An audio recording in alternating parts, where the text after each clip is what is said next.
Hi everyone, welcome back to Kat's Book Corner. We talk about all things book and bookish. This is the start of my Onyx Storm reading vlog because I said I'd do one for Iron Flame and Onyx Storm. And it'll probably be 2 parts like my second one. So I'll probably start like in the middle of this book and then go into the second one. Now that I know how my style is with reading vlogs, but... So if you didn't see my Iron Flame vlog, it's the last 2 videos on the channel. And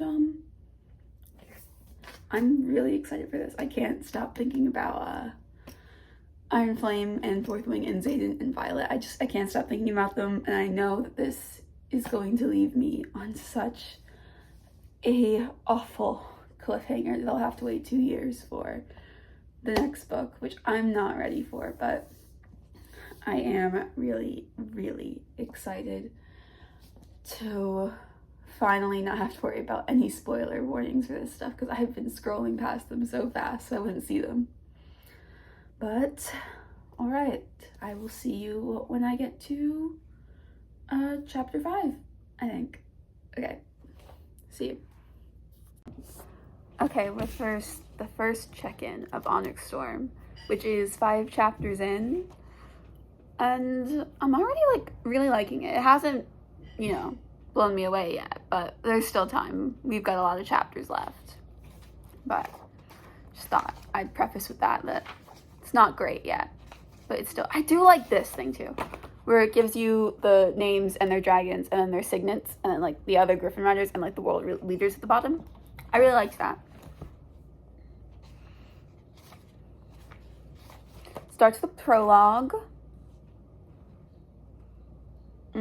which is basically the POV that Violet has while Xaden's going to talk to Jack at the end of Iron Flame.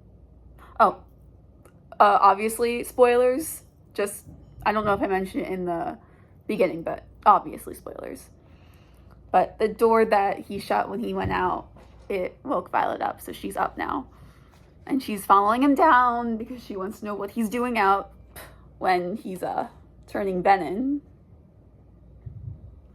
So she is being like, okay, I gotta put on this confident persona to trick these people to let me get down. So she's like she's talking to these guys. He's like, give me 5 minutes. My mother died for this. Give me 5 minutes to talk to the prisoner. And they're like, guys, she's the lightning wielder. And they're like, 10 minutes. 5 for your mother, 5 for you. We know you saved us today.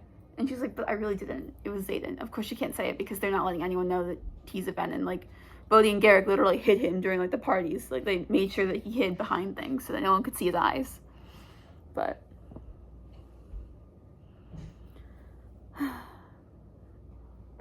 and then she's fighting with Andarna, who's in her head at the time, because Taryn's not talking to her, because Taryn doesn't believe her that Xaden's not going to be a threat.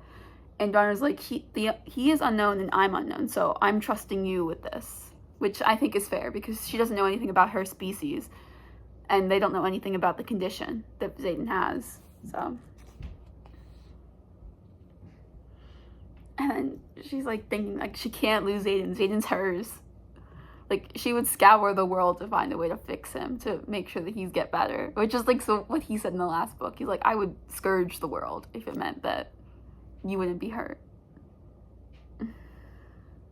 And then because he's talking to Jack, Jack would let this spill if anything happens. So she tells Andarna, get Imogen. Well, she tells Andarna to tell Imogen's dragon to get Imogen so that Imogen can take away the memories that Jack has. And I love this little thing at the top. It's the one that's in the back, right here. But it says, I will not die today, crossed out to, I will save him. Violet Sorrel's personal addendum to the Book of Brendan. Which, yes, we need to save him.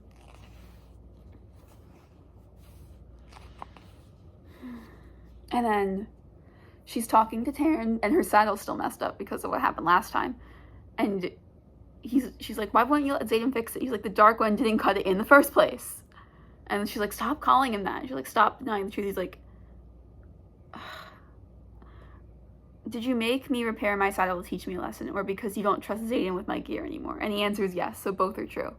And then she's like, are the Empyrean with me for this meeting? The meeting is to go find Andarna's other species of dragons to see if they can help defeat the Venom.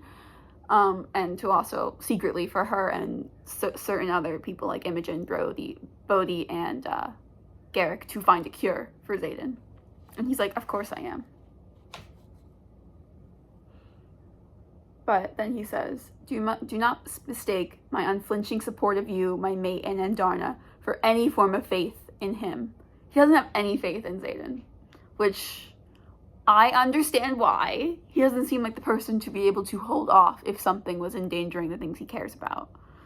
So I understand why he doesn't have great faith in him. To be fair, I don't have great faith in Xaden, because if Violet, Sigale, or maybe even Terran were in danger, I don't think he would think about it. I think he would channel, which is not a great thing for the character to have, but he does. So I get where Terran's coming from. And they're on Xaden, like literally Xaden duty is happening because Garrick, Bodhi, and Imogen and Violet are just watching him to make sure he doesn't do stuff. And then they're like, we think you should rethink sleeping with Xaden, like in the same room as him, because they don't trust him. He's like, we think you need to rethink. Which she's like, no. Like, I'm not going to let him think that I'm scared of him, because I'm not. And then they're like, does Xaden know that what your mission actually is? He's like, he's aware. We'll be sent to find Andarna's kind. As for the rest, he doesn't want to know. Which, he thinks he's a liability to her. Oh, and it's so, like, sad, because in the last book, it was like, Violet was like, he's like, I can't tell you, Violet. And this one, he's like, you can't tell me, Violet, because he's scared that if he turns, he'll be able to relay that information to the other Venin.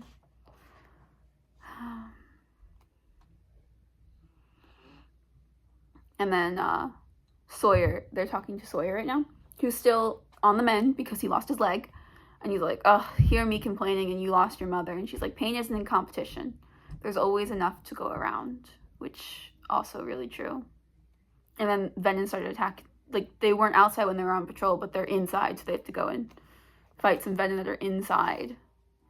There was this one at the top that said, the rarest signets, those rise once in a generation or century, have manifested co-currently with an equal twice in our records, both critical times in our history, but only once have the 6 most powerful walked to the continent simultaneously. As fascinating as that spectacle must have been, I would rather not live to see it happen again. A study by signets. And we have 3, maybe even 4 if we count Brendan and his magnificent mender abilities. We have 3 very, very powerful signets. Violet being a lightning wielder, Xaden with his shadows, and Sloane with her siphoning abilities. Like, these are all, like, ones that people want, because these are such strong abilities. So if, like, they're saying 6 people like this are gonna, then it's dangerous times, and that's the Venin, so it's a little worrying. So they start fighting the Venin, and they're trying to break out Jack, and one of the Venin has like a silver braid, which made me like a little interested in like learning more about the Venin, because I want to know a little bit more about them. And they're able to like just disappear apparently, which is new for Violet apparently. And there's like, not the silver hair, we need her. And she's like, Violet's thinking, to control Xaden? Absolutely not. I'm thinking they just need her for needing her sake. I don't know if it's necessarily for Xaden, though I am scared that it is. And they're like, oh, we've got you now. And she's like, do you? As the shadows start to like come in and like protect Violet. Ugh, it's so interesting. And like Xaden kills them all. And then he's like, tell me something, Violence. Why is it always you? Which, yeah, giving me the same thing as why is it always you 3 from the 6th Harry Potter, I think. I don't know. But I really liked that one. And then they're talking together, and he tells Garrick to give him and Violet a minute alone Xaden is. And he's like, for F's sake, you trust her to babysit me at night, don't you? Like, because, yeah, it's true. They leave her to watch him at night. She's like, give me 5 minutes. I'll be fine. The red has also, like, disappeared a little bit because he only channeled a little bit. I mean, he still wants to, because it's like a drug. He, like, did it once, and now he wants to do it again and again, which is why the eyes, I think, stay permanently red. But they faded that now for a while, so No one can tell. They're like all hiding him. Only 5 people know besides the dragons, which 3 dragons know, which is Andarna, Sigale, and Terran. But the 5 people that know are Bodhi, Garrick, Xaden, Violet, and Imogen. Those are the only ones who know. And then she tells them, they asked us if we would mind fixing our sleeping arrangements, like in the spirits of transparency. And he's like, yeah, I'm surprised they're not sleeping in our room. And he's like, I'm pretty sure the only reason he and Bodhi aren't sleeping at the floor of our bed is because they know I would have killed them for it before, let alone now. So like they're still scared of Xaden, which fair. But he's like, at first he's like, maybe you should sleep somewhere else. And she's like, absolutely not. I am not leaving you. And Sigale's also still not speaking to Xaden because she's mad at him, which fair, but come on, Sigale. He saved so many lives doing this, even though it was disastrous.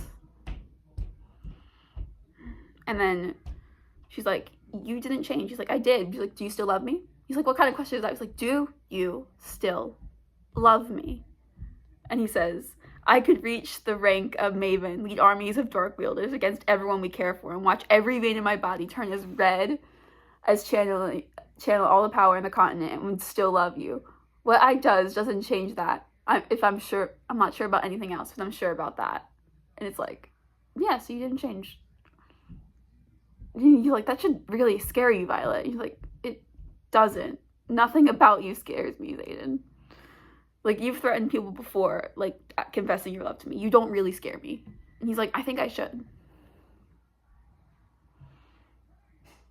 And then we find out that he can sense the venom. Like, he knows they're there. And he's like, still scared of me yet? Of course, she doesn't say that she is. But I think she's a little bit getting more and more scared that he's changing. Not that she's scared of him, but that he's changing. And she can't fix him. Which, And there's also this one, which I loved. Sometimes I worry about Violet. She has your sharp wit, quick mind, and steadfast heart, paired with my bull-headed tenacity. When she finally and truly gives that heart, I fear it will overrule the other gifts you've given her. The logic will cease its voice to love. And if her first 2 liaisons are any indication of what we might expect, God's help her, my love. I'm afraid our daughter has an atrocious taste in men. Recovered unsent correspondence of General Lilith Sorengale. Like, what? Who was her other love interest? Because we know that Lilith knew about Xaden, but like, who's the other one? I'm curious. It can't be Dane, can it?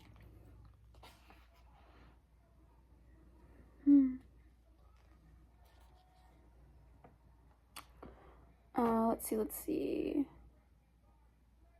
And they're like, they're pleading with Violet, like, please, let's not sleep with Xaden right now. And Xaden's like, as much as I appreciate the concern, you try and dictate the occupants of Violet's bed again, and we're gonna have problems.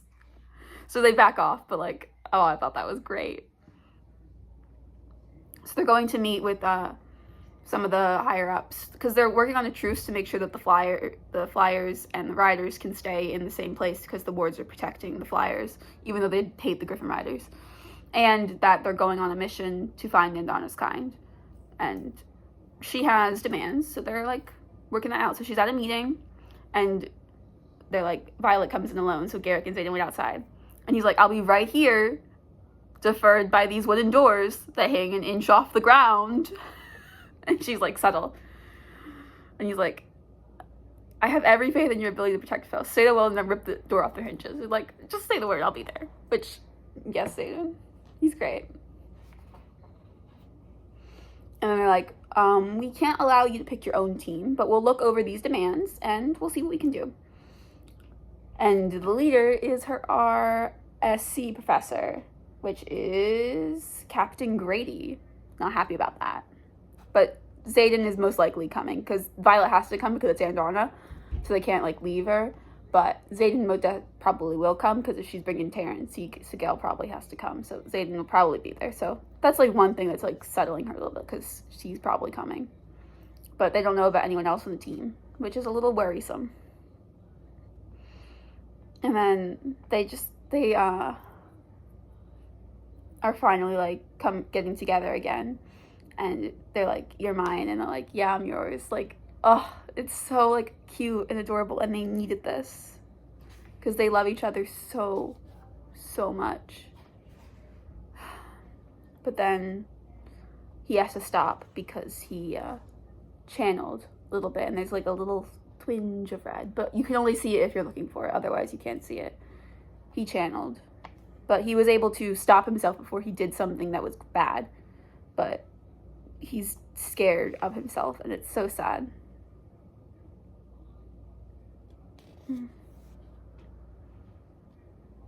And apparently they're able like to send memories to each other, which is great. And she's not gonna like argue with him like to continue what they were doing because that's his line at the moment, so she's not gonna push it. It's just it's so like great that they're like finally like speaking about it, at least, which they need to have a communication even if they're not great at it. So Knock comes in, it's Brendan, and he's like, "You're in there with my little sister, and you're asking me if I'm kidding you. Usually I consider myself pretty understanding about the fact that you've slept in her bed and looked the other way when you two attach yourselves at the face. But we've been meeting in 30 minutes, and I need to talk to you before then." She's like, hello, Brendan. He's like, hello, Violet. He's like, I have patrolling, and Garrick's like, yeah, he does. And he's like, how many people are out there? And there's Brennan, Garrick, Wenlin, Brody, Imogen are just all there. Like, oh. It's so funny. It's so funny. I love it. And then Mira's back, finally. And she has something to help the Griffin Riders here. And she brought, she's checking the wards in the other place and another conduit for Violet, which she needed. So there's that. And then Brendan and Mira are arguing because Brendan is letting Violet go on the mission, and Mira's like, you would let our sister go on this very dangerous mission. It's just, And then they're like, Taryn in her head is like, we should worry more about when we find this secret kind of dragon. If our kind chose to leave, chose to hide, they will not welcome our intrusion. And then Darna's like, you don't know that. And then he's like, you are naive to assume otherwise, which is kind of sad, but I think we have to like look at that sort of thing. And then Brendan and Mira are calling each other like their mother because sacrificing and trading lives is what their mom did. And it is like really sad that like they can't fully trust each other again, Mira and Brendan at least. It's just And then she asks Bodhi and Garrick, why were you guys out here? And Imogen. We were just making sure, like, you know. And then Violet realizes they were outside making sure that they didn't kill her because they don't know what he's capable of right now, which is so sad that they can't trust him. Like, I don't want Xaden to like do anything. Okay, but we're going to, this one was really long and it was my first check-in. This does not bode well for the rest of the book. But yeah. Moving on to 5, and I'll come back when I get to 10. Bye. Okay, back with chapter 5 to 10. Okay, this is one of the excerpts at the top. Never forget, dragon riders have been selected, trained, and even bred for cruelty. Expecting mercy from a dragon rider is a mistake, for none will be given. Chapter 1, The Tactical Guide to Defeating Dragons by Colonel Elijah Jebin. Which is so true because that's what Violet pointed out last year, that they're bred for cruelty. Like, they're meant to not, like, look at death in a certain way. So, they're doing that. Let's see. Oh, the Griffin Riders and Dragon Riders are not getting along, especially in First Wing. So, they're like, only a wing leader can end this because a wing leader is instigating it. So she like runs out and just yells Dane, and Dane comes out and follows her because they need him because he's a wing leader. So she yells Dane and he just follows. It was good. I liked that. It proved that even though their friendship is fractured, it's still growing back again. I like that.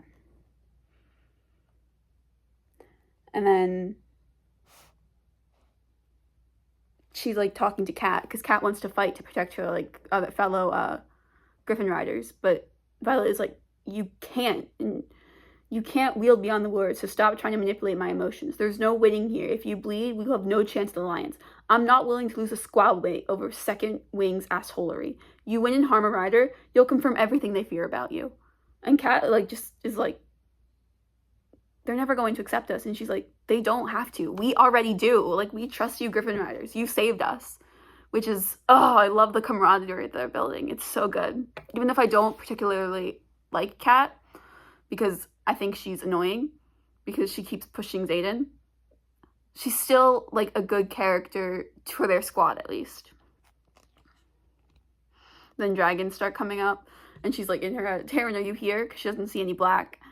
And he's like, are you in danger? And she's like, well, not exactly, but then I trust you to handle it. Like, you can fix it. So, we gotta deal with that.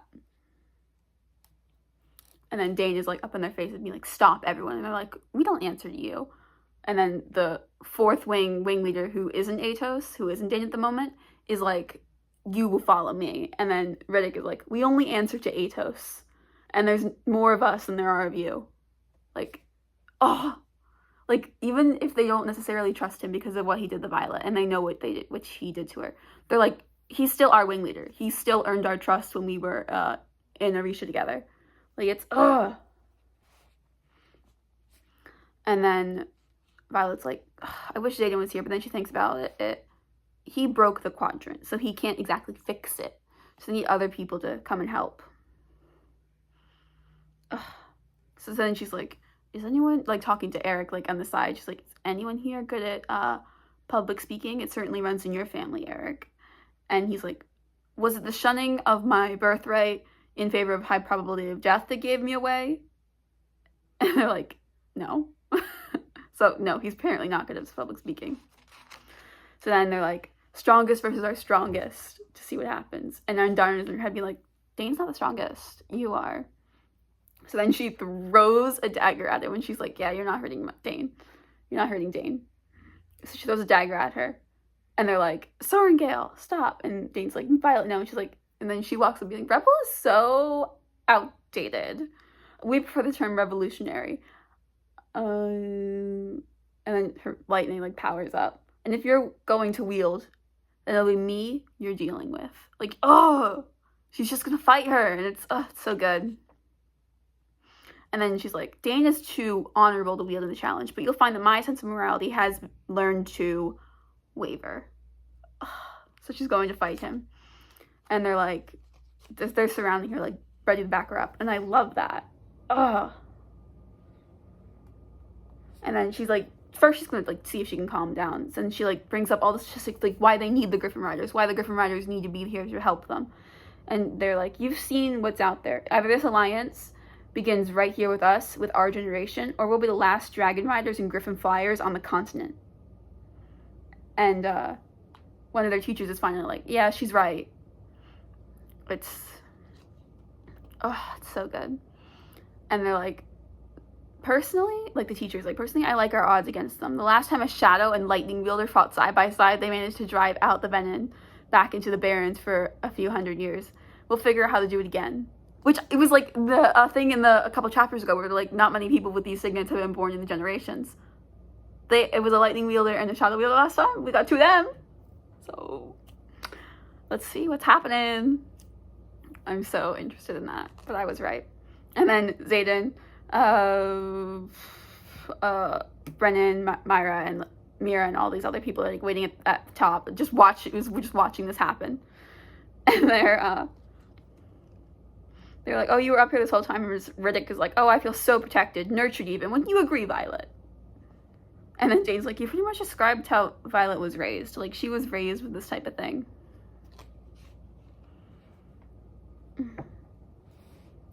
And then as she's, like, looking over at Dane, she sees Xaden look at her. And she's like, is that jealousy? Of course she doesn't say it out loud yet. But she's like, is Xaden still jealous of Dane?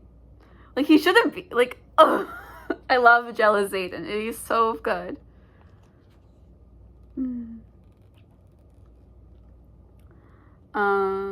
Okay. So they want Eric to go with Violet on their mission because they're sending the Crown Prince instead. And he's like, but you're still a prince. If we send you, then they don't have to send him. But she's like, yeah, no, I want to keep my secret. And he's like, yeah, their guards aren't effective. They're looking for me, but they can't find me. And then they're talking about Violet's speech, and she's like, oh, we heard, and we saw it. And then Eric's like, she'd be a great politician or general, maybe. Definitely nobility. And then Xaden comes in, he's like, with that speech, definitely a duchess, which clued me in that I think he got his dukedom back, because he's like, a duchess? Ugh, I loved that. So good.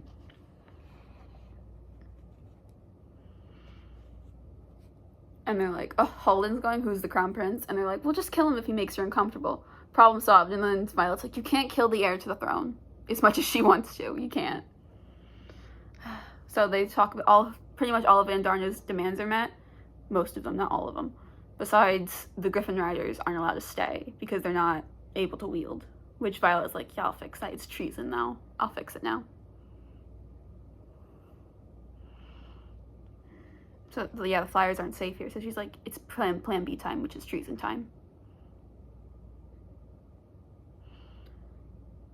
And then all these people are like, Xaden, your dad will be proud of the way you spoke about these people today.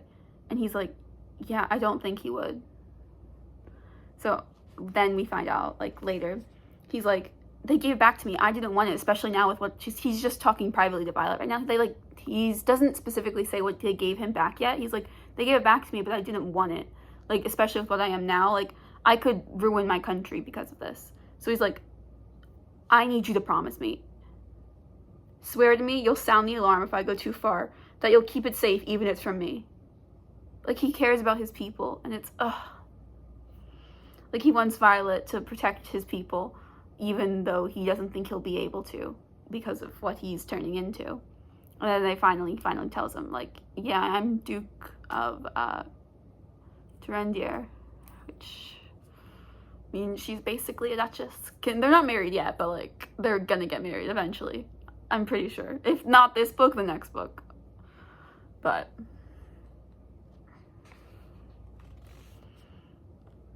oh, it's just so good.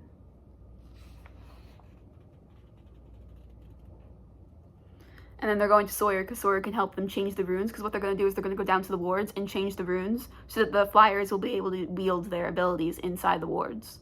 It's treason, but it'll be able to get them to stay. And so they're going to Sawyer because he can help. And they're like, oh, they're going to send the Griffins back. He's like, they're going to tear our squad apart, because Sawyer is, like, so attached to them now, like, because they're our squad. We don't leave behind our squad. He's like, yeah, fine, I'll help if they're going to put our squad in danger. Which I love the camaraderie that they built. And then he's like, Violet is, as they're, like, getting down, he's like, Satan is going to kill me. And Bodhi is like, yeah, that's why you're going to be one to tell him that when we pull this off, because he won't kill you. And then Mira's down here, and she's like, why are you here? You shouldn't do this. And then Violet is like, are you going to stop me? And then she's like, can you be stopped? And no. So Mira's like, fine, I'll help you. And then Brendan's here, he's like, fine. It hasn't been the first time that I haven't mended this thing if we need to. So both three siblings are working together to try and fix the wards. Then she's like, because she's seeing the ward right there, she's like remembering her mom. And she's like, she's not even sure that she misses her, or if they had the chance to be something, but like and then Raya's like, you can feel both. You can feel the guilt and the happiness and the sadness all at once. Like, you can feel all these things about your mom, even if you didn't have the best relationship, which is so fair. Like, you can feel emotions even if those weren't emotions that you necessarily felt with the person. So I really did like that.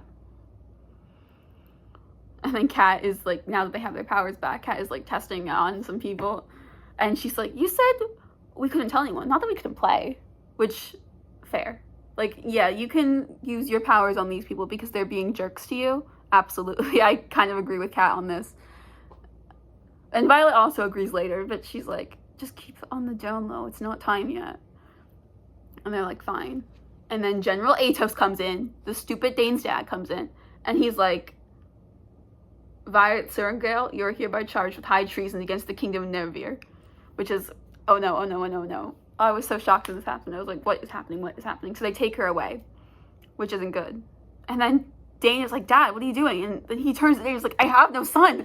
Dane! Like, he's awful. He's even worse than Lilith was. Like, he literally said Dane wasn't his son. Like, I cannot believe that. He so is his son still. Like, he did the right thing when you didn't. Like, ugh. It's annoying. I hate it so much. And then Xaden's in there because he's nobility now. He gets a seat on the council. And he's like, what did you do, Violence? And he's like, she's like, you look tired. He's like, well, this is like their mind conversation. He's like, just what every man wants to hear from the person they love. And then he's like, I've decided I'm done not knowing what you're up to. I need to know what you're up to because it stresses me out. To be fair, like, I get why he didn't want to know because he thought it was a danger to everyone else, but now he's like, you're a danger to everyone. I need to know so I can protect you. Oh, I love it. I love it so much. And then they're like, yeah, it's fine. And then they're like, what can we do with her? Like, can we kill her? Can we not? And they're like, well, no, because we signed this agreement this morning. She committed her crime last night before this treaty was signed, and she was pardoned this morning. So basically, she didn't do treason, because they just pardoned her from it. And everyone was like, yeah, that makes sense. And Dane's dad, later in the chapter, like when he's out because they kicked him out of the room because he's not nobility, he is so mad that she wasn't punished. Ugh! It's so good.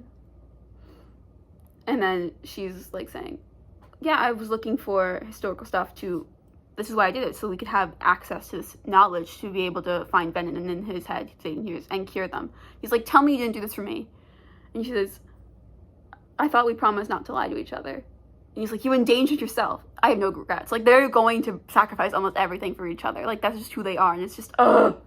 They are so good together. I love it. And all her friends are there, and it's just, ugh.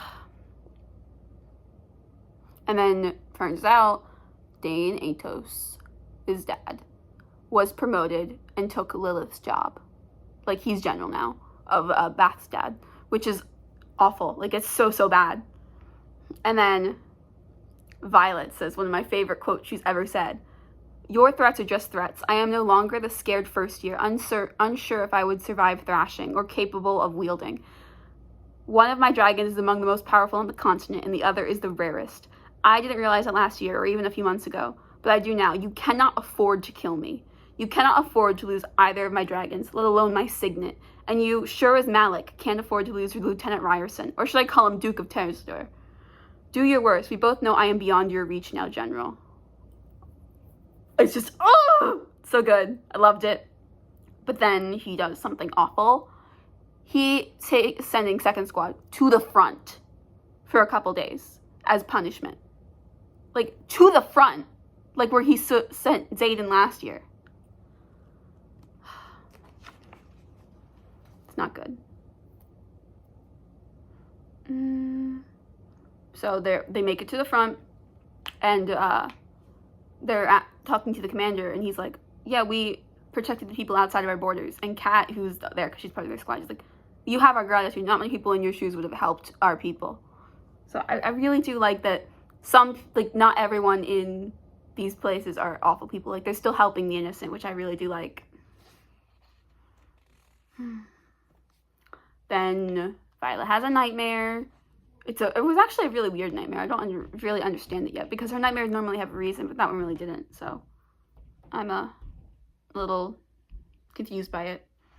And then we find out the place where some of the Griffin Riders' families has been attacked. It's only a half an hour fly from away, but it's been attacked.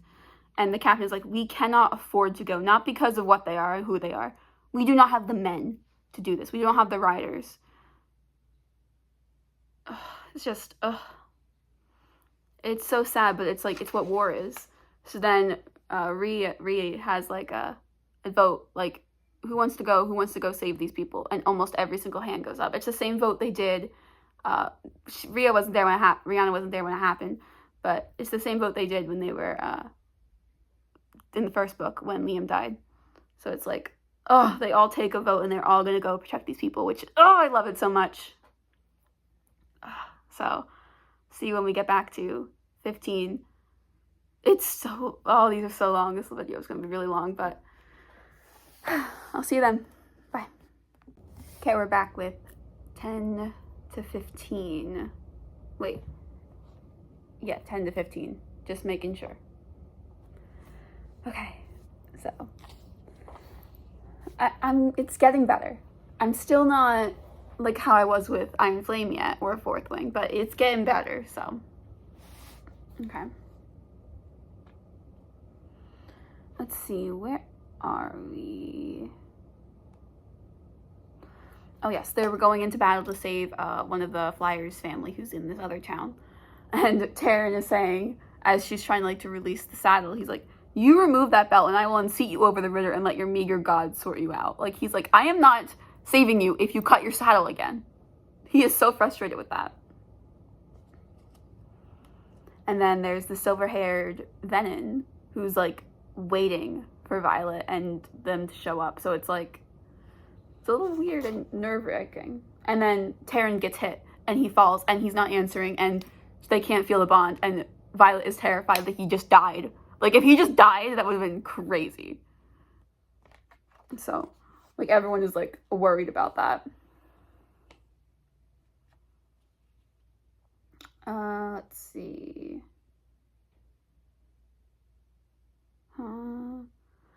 Garrick's here, because apparently he has a second signet, too. He's able to just move very far distance very fast.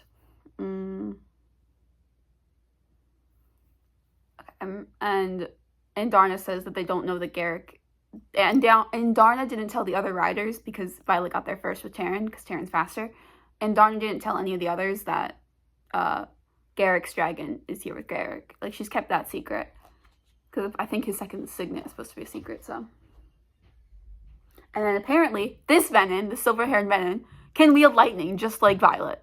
Like, and she can do it, like, from her hands and, like, without even moving her stuff. Like, she can just do it way better than Violet can, which is scary. Like, it's not good.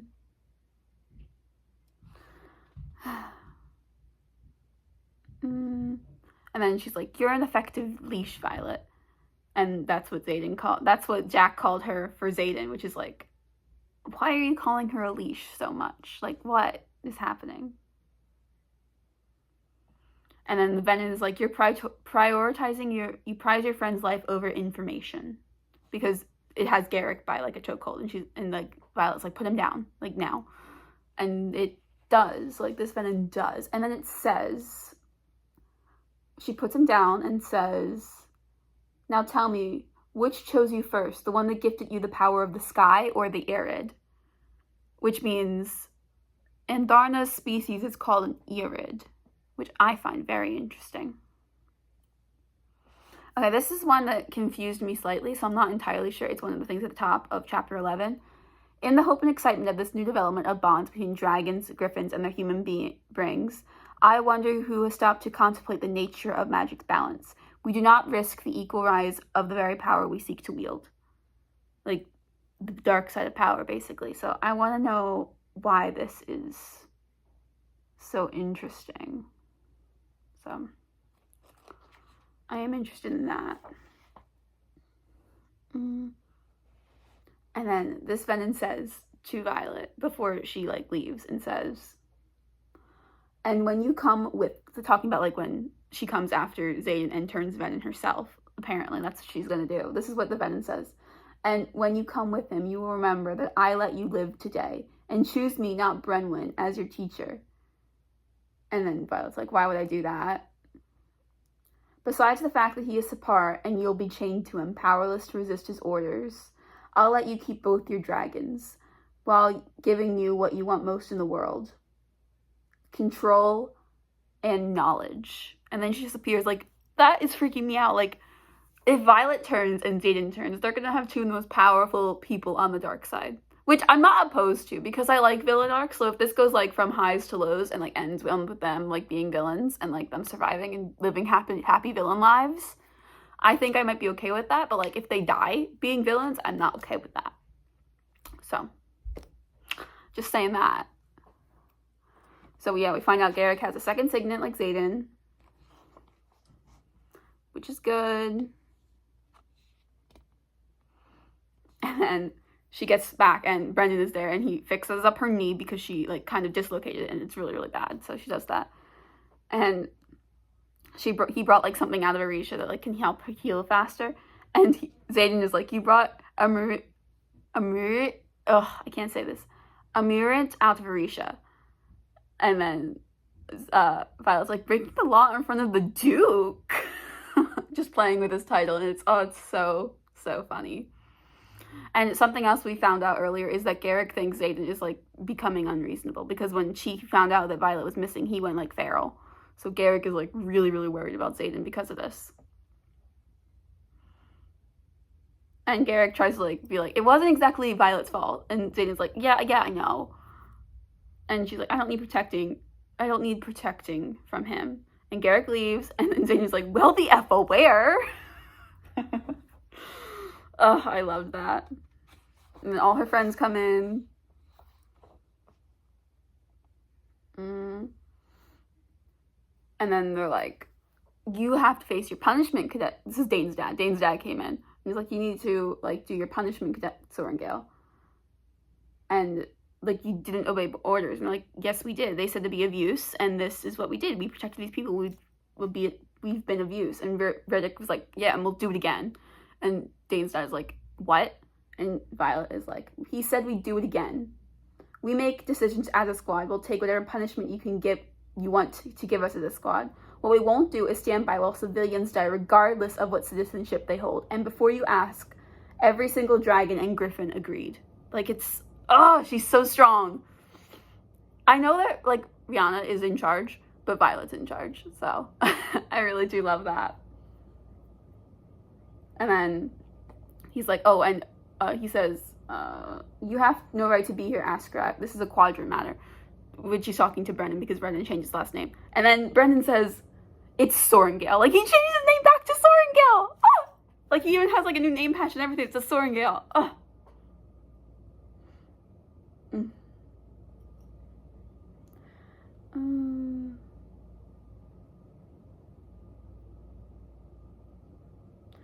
It's so good. I loved that. It's so good. And then he's about to send the 2 citizens that they rescued from the city away. And Xaden is like, they're Tirish citizens. And then Atos is like, since when? And Xaden's like, since I said so. Like, I am Duke. I can make these. He's just using his power, and it's kind of fun. And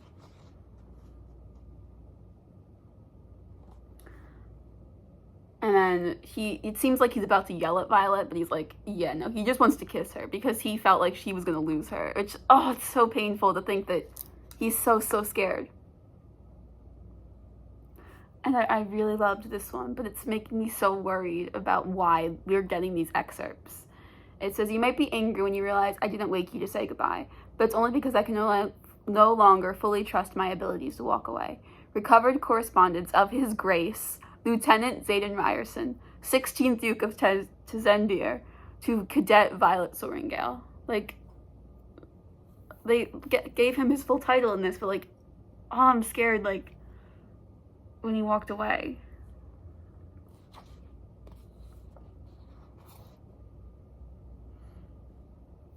And then he was like, I need you, Violet. Like, he needs her. And she's like, yeah, you have me. He's like, but for like that 1 hour, like when you were gone, I thought I didn't. And I was like freaking out. He was terrified. And it's just, And then he's like, I'm well aware you can handle yourself. And logically, I respect your choice. Hell, I'm proud of your decision to save Marin's family. But something is broken in here. And he taps to his head. And here, in his heart. And I can't control it. You're on orders to find Indarna's kind. And I'm on orders to the front. And I can't even trust myself enough to touch you. It's just, he's so heartbreaking. I want them to just be happy. It's so heartbreaking. And I hate it. I hate it so much. And then they like, so we'll just draw the line at us kissing.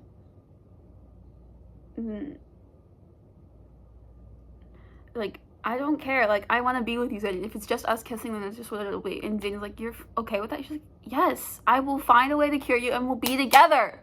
Like, get it through your head, Xaden. She loves you just as much as you love her. Get it through your head. And then we find out Liam also had a second signet. He could, like, see far away, far sight, and he had ice. So he had 2 signets too. Like, why are just specifically marked ones getting second signets? And Violet, but Violet doesn't count because she's got 2 dragons, so it makes sense for her to have 2 signets. And Xaden also makes sense for him to have 2 signets because his grandfather bonded with Sigale before. But why are the other marked ones getting 2 signets? Is it because of, like, the protection that was on them from Liam and Sloane's mom? Because if so, I'll buy that.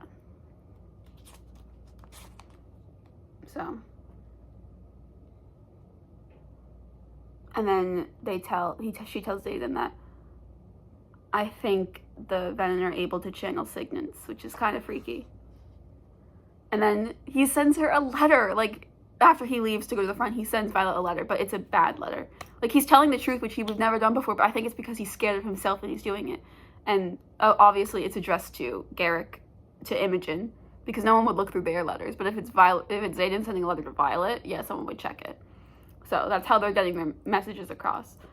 And if you read through the lines, she tells Imogen that he slipped because he's hiding in his room, and the only reason he would do that is because his eyes are red and he's waiting for them to fade. But it's just, he can't even trust himself north of these, like, away from the wards. And it's I want him to be okay. And it's so, like, heartbreaking. And then someone is questioning Andharna about where they should start searching. And the dragon that was questioning him, like, Saren grabbed his neck and took a dozen neck scales and down to left teeth marks on the tail. And Andharna says in her head, we'll collect enough to make next time to make you some new armor. It's just, I love her and her dragons. And then she goes with Imogen to go talk to Jack Barlow, who's still in prison and is, like, dying, because he can't channel anything. And she's like, I'll put you out of your misery right now. And she brings out orange peels because he's allergic to that. And he used it in the first book, and it was so funny. And then she says, powdered orange peel. Simple yet effective in your case, given how close your body is to giving out. Merciful, too, considering your actions resulted in my mother's death. But I'm not so merciful as to leave you with a dagger. She's like, yeah, you will suffer when you die, because you basically led to everything that's caused her pain. Like, her mother dying. Inadvertently, Xaden channeling. Of course, she doesn't say that, because they erased his memories earlier, that he doesn't know that Xaden is a Venom. Unless, of course, he can still sense him and is keeping it to himself, but... So she asks for some questions from him. And then he says, higher-up Venoms can hide their presence from others. Makes you wonder who's been channeling here for years, doesn't it? Who's been trading information for power. So there might be a higher-up Venom inside the college, which I'm kind of nervous about, because that could be scary.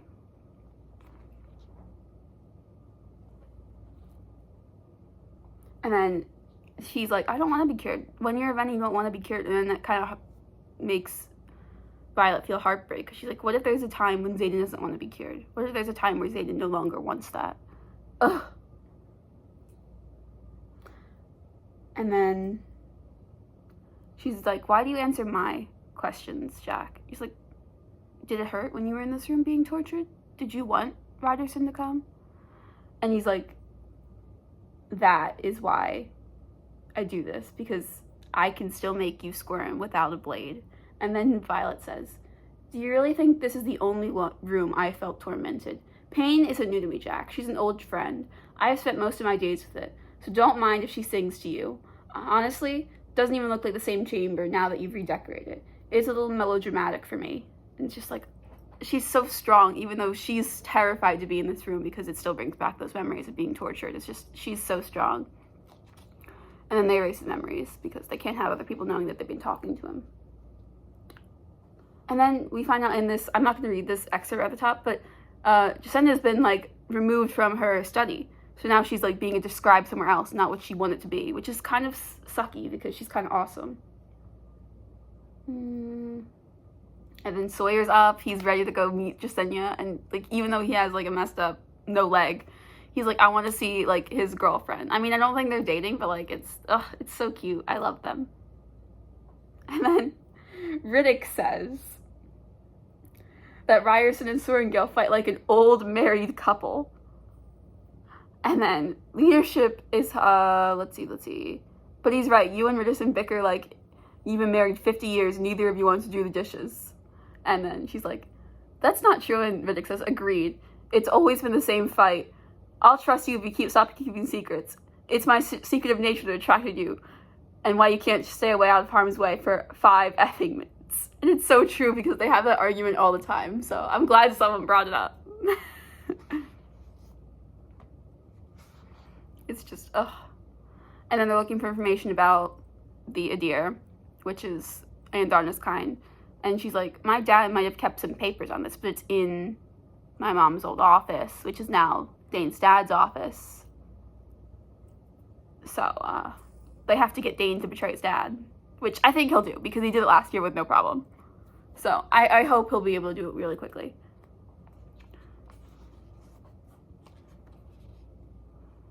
And then they're like training with their they're going to start training with their signets in like challenges, like when they're sparring, in order for them to be able to deal with the venom. And Professor Diver is like, death is no longer an acceptable outcome when you face your classmates. The days of settling your scores on the mat are over. We need each and every one of you to survive to graduation. He's like, because we are outnumbered. The venom are like too much. We need every single one of you we can get. And then Zayden comes in. Looks like he's going to be a professor because he needs to get away from not be inside the wards. And he's a professor that is going to teach them about their signets. And then they're like, Violet is like, oh no, the codex. I can't be in a relationship with a professor. And she's like, our relationship like just ended. Like in his head, of course. It's like, oh no, that sucks. And Zayden was like, yeah, not happening. And then she's like, I need to talk to Dane before I can talk to Zayden. Because Zayden doesn't want to hear that their relationship is over because of this. And then she finds Dane and Bodhi talking, and Bodhi's like, do you need privacy? He's like, not from you. So he basically like corners them. So like they're private, but he's still there. So like he can hear the conversation, but it's like he's making sure no one else can hear the conversation. Which I love the camaraderie that she's had with these people. And then Zayden comes in and like she points out of the codex, and Bodhi's like, wait, you two broke up? And Violet's like, yes. And Zayden's like, no. He's like, of course not. Like, she's still my girlfriend? Not happening. Ugh. And then she's like, we live by the codex. And she's like, I live by you. Zayden's like, I live by you. And you live by me. I'm mine. You're mine. I'm yours. Like, it's just, ugh. So great. I love it. And then Atos comes in. He's like, oh, I heard you were going to ask for an accommodation about this? Yeah, absolutely not. And Zayden's like, he's like, Dane's dad is like, do you understand? And Dane's like, that you're an asshole? Absolutely. I checked. Insulting you is not above the codex. I'm allowed to do that. Ugh, it's just great. I mean, it's not, because it's like kind of sad that they can't do it. And then he's like, you killed the vice commandant last year, so I'm allowed to do whatever I want. And then Violet, as she's walking away, it's like, just so you know who the enemy is, General Atos. Zayden didn't kill Varish. I did. And then Dane comes in, like, as he's like walking around, he's like, you know, you didn't have to tell my dad that you did. Like, even though you got the finishing blow, I'm the one who killed him. And then he's gonna help her break in next week when his dad's gone. And then Zayden comes in like to this like meeting of people who are going on the squad mission. It's no one that we trust besides Zayden. That's it. Well, and Jasenia, but she's not coming on the mission because she's a scribe. But like no one that they trust. And Zayden comes in, and they're like, we're not taking a separatist. And then Violet's like, you already are? Because me and Jasenia are like kind of separatists because we believe everything that Zayden does. So you already are. And they're like, fine. So now they're working on being able to get Mira to come because they need a shield, and she's a shield. So they're like, yeah, let's have Mira come. So there's that. So he like starts using his power. He's like, well, technically her squad's under my jurisdiction because they're stationed in my country. And then Violet says, I have to say the casual flex of power is pretty hot. And he's like, don't. I'm barely keeping my hands to myself as it is. If you knew how often I think about sneaking to your room, it's like, Zayden, calm down. It's just, oh, it's so good. And then Captain Grady is like, to Zayden, you and me are going to have problems. And Zayden's like, yeah, probably. Not even apologizing for it. He's like, yeah, we're going to have problems. I don't see any way around that. It's just, ugh. Yeah, and they're like, we don't trust anyone here. And it'll maybe just be you, me, and Mira. if Mira even gets approved to come on the mission, and Jasenya's not coming. Like, it's scary that they only have, like, that many people that they can trust on this. And then she tells him about how they need to break into Dane's dad's office, and Dane's helping, don't worry. And then he's like, Dane and don't worry do not belong in the same sentence. Which, fair, because of what he did, and I understand him still not trusting him, but I think he's earned some growth at the moment. I'm not sure if he's fully on our side yet, even though he did betray his dad last book. I'm not so sure he's fully there yet. So, I'm giving him grace, is what I'll say. So, and then they still can't be together because every other person who believes what Atos is saying is, like, not letting Violet and Xaden be alone even for a second. Because they're waiting for a reason to kick Xaden out. Because if he gets with Violet, it's breaking the codex, so they can't do anything. But it's like, ugh. But we'll see. And it says they're leaving in a month, so maybe in the next 5 chapters, which is 15 to 20, they'll leave. And I am excited for the squad mission. So I'll see you when I get there. These are getting so long. Okay, 15 to 20. These were some good chapters. I really liked them. So I was like giggling the whole way through. So I really, really liked that. Okay, so they're at their first lesson with Xaden. And one of the other cadets is like, we're just saying, what makes you... we're not sure that someone who graduated less than a year ago makes the best teacher. And Xaden's like, yeah, sure. Come on, challenge me. And he, like, beats him so bad. He's like, yeah, this is why I'm in charge. And keeps trying to give him pointers. And he's, like, doing 2 things while he's doing this. He's beating this guy with barely any effort. And he's, like, talking to Violet in their heads. It's good. I loved it. I really loved that. And then she says, and said, I've always loved watching you on the mat. He's like, yeah, I know. I've used it many times. Ugh. And then Riddick is like, after she watches everyone, like, face off with him, she's like, I am either completely in love with your boyfriend or utterly terrified of him. Not sure at the moment, which, same. Because he's awesome, and I love him so much, but he's also really scary. And then Violet says she's never been scared of him, and he's not my boyfriend! And he's like, that's far too casual a term for what we are, so I agree. So, I loved that. That was great.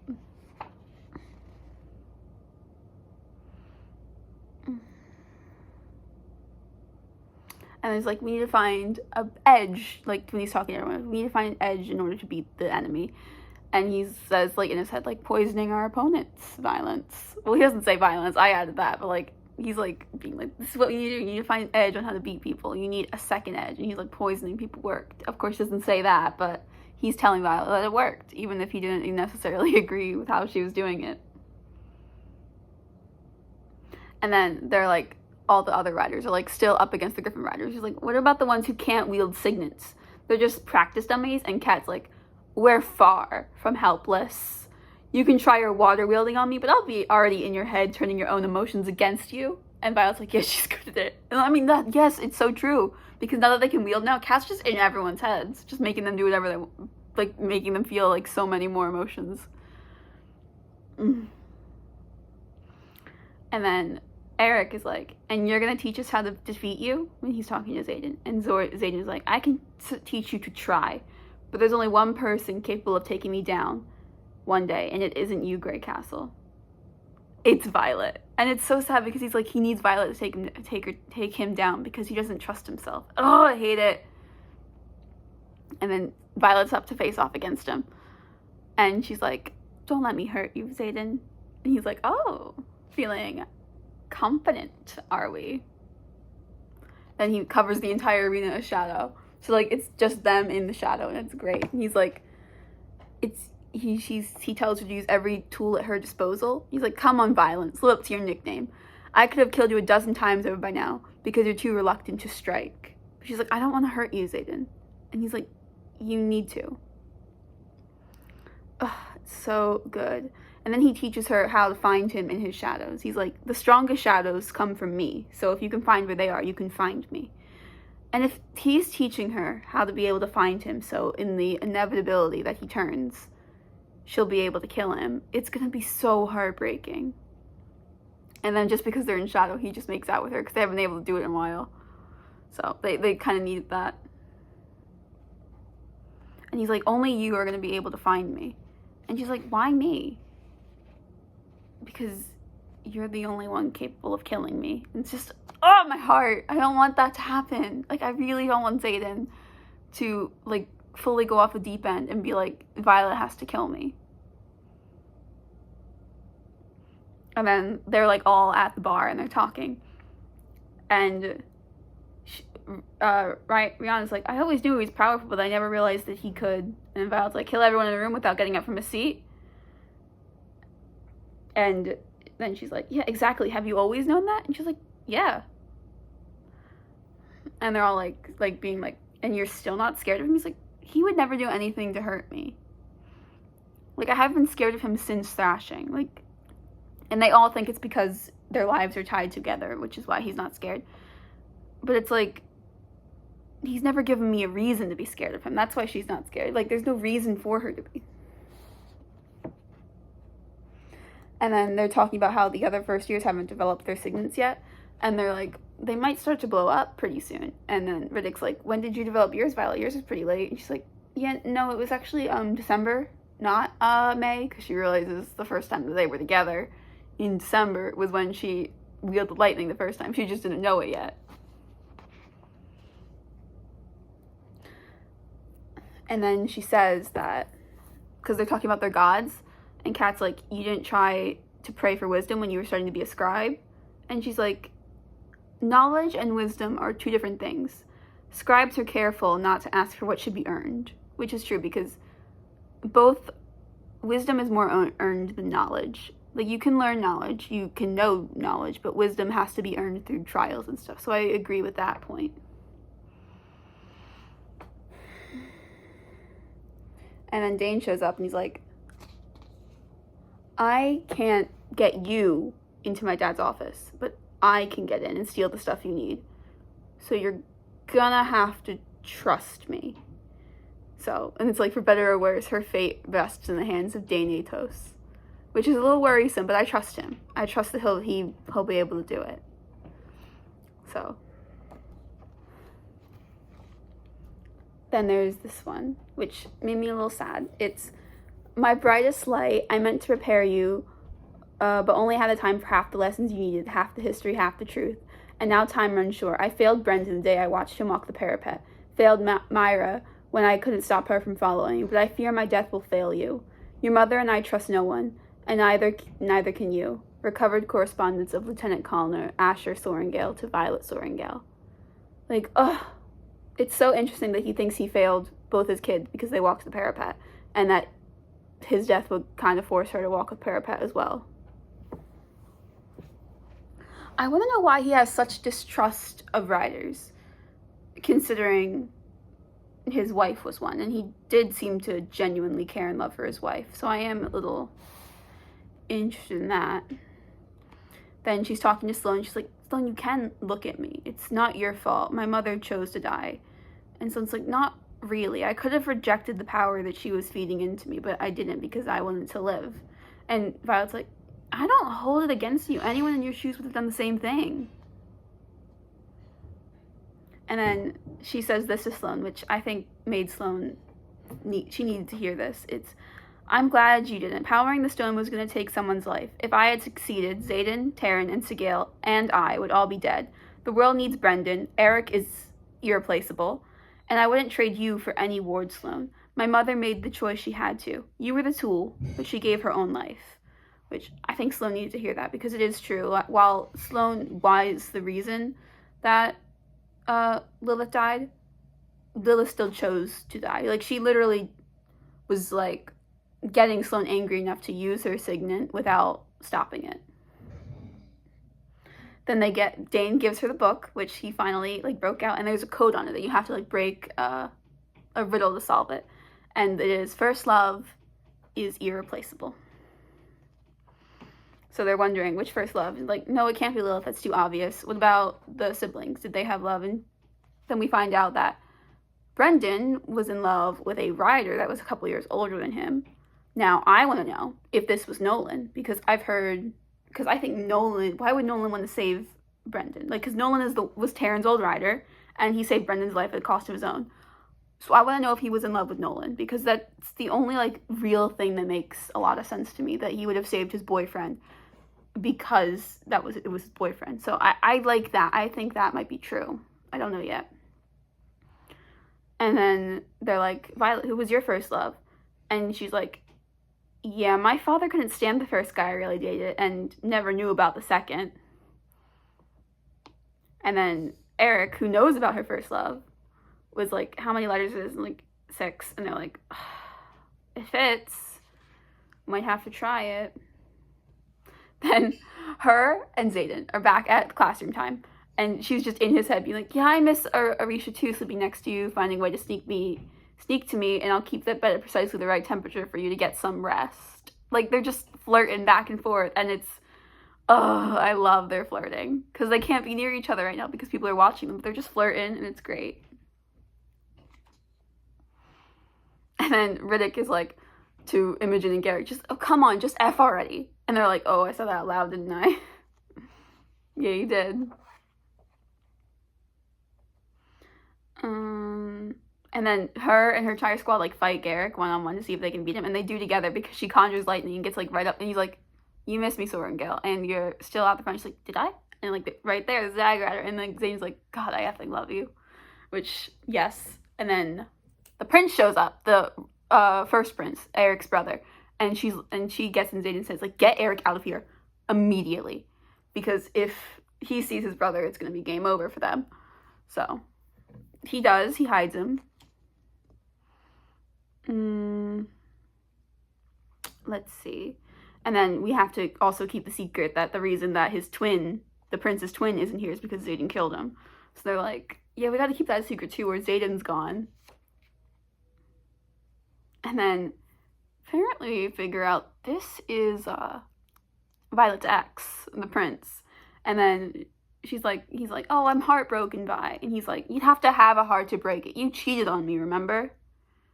Which, of course he did. And then he's like, so Ryerson, is that true? Are you with him? And she's like, if you're asking if I'm in love with him, then the answer is wholeheartedly yes, but we're not breaking the codex. Which is, it's so adorable. And he keeps asking, are you in love with him? And she's like, absolutely. And then right as he's like getting up and close to her, but like shoving like her braid across her face, Xaden like shadows and like knocks him off his seat. Oh, it's so funny. And we find out that the guard who's been with him is most likely the girl he's sleeping with at the moment, considering how much care she's having on it. And she's in Xaden like, what the hell was that, Xaden? And he's like, he was gonna touch you. And he's like, right, because that's a mature response. And he's like, it wasn't a response, it just was. It's what was gonna happen, Violet. Which, fair. And then this is what he says when he's talking to the prince. He's like, Xaden is like, let's get 3 things straight, your highness. First, I have remarkable hearing thanks to the shadows at your feet. Second, I don't control Violet. Never have, never will. But thirdly, and most importantly, she really, honestly, hasn't thought about you, at least not since the second she set eyes on me. I mean, come on. Oh, I love it. I love it so much. And then Rihanna's like, a prince and a duke? Clearly you have a type, Violet. But then, because of when she was talking to Hayden, he was like, well, obviously he can't love you as much as I could, because his first love will always be to his dragon. Which she understands too, because she's also a dragon rider. As much as she loves Xaden, as much as Xaden loves her, as much as they would burn the world down for each other, they can't survive without their dragon, so that's always probably going to be their first priority. So she understands it, so then she figures out your first love would be your dragon, so they put in her mom's dragon. That's who is the first love. And they open it, and there's a letter that says, well, I'm not going to read the whole thing, but if I walk alongside Malik with your brother, then guard this manuscript carefully. But if worse has happened and your mother has joined us, then you must protect this knowledge with your very life. Like, the family is the only people you can trust, is what he said. And they have this whole plan, like, to get this artifact and deliver it to someone in this plane without magic in order to find the information they need. And he's like, beware the king and only trust your sister. Like, I want to know more about their dad. I want to know more. And he also says, don't trust Dane if he joined the Dragon Riders, which he's like, I can't really stop that because I'm a Dragon Rider. So it's like. And then Xaden comes into her room where he's not supposed to be at the moment. And he's like, did you love him? And he's like, did you love him? And she's like, I broke up with him years ago.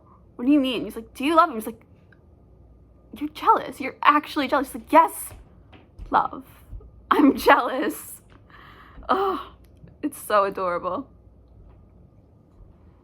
It's so, so adorable. I love it.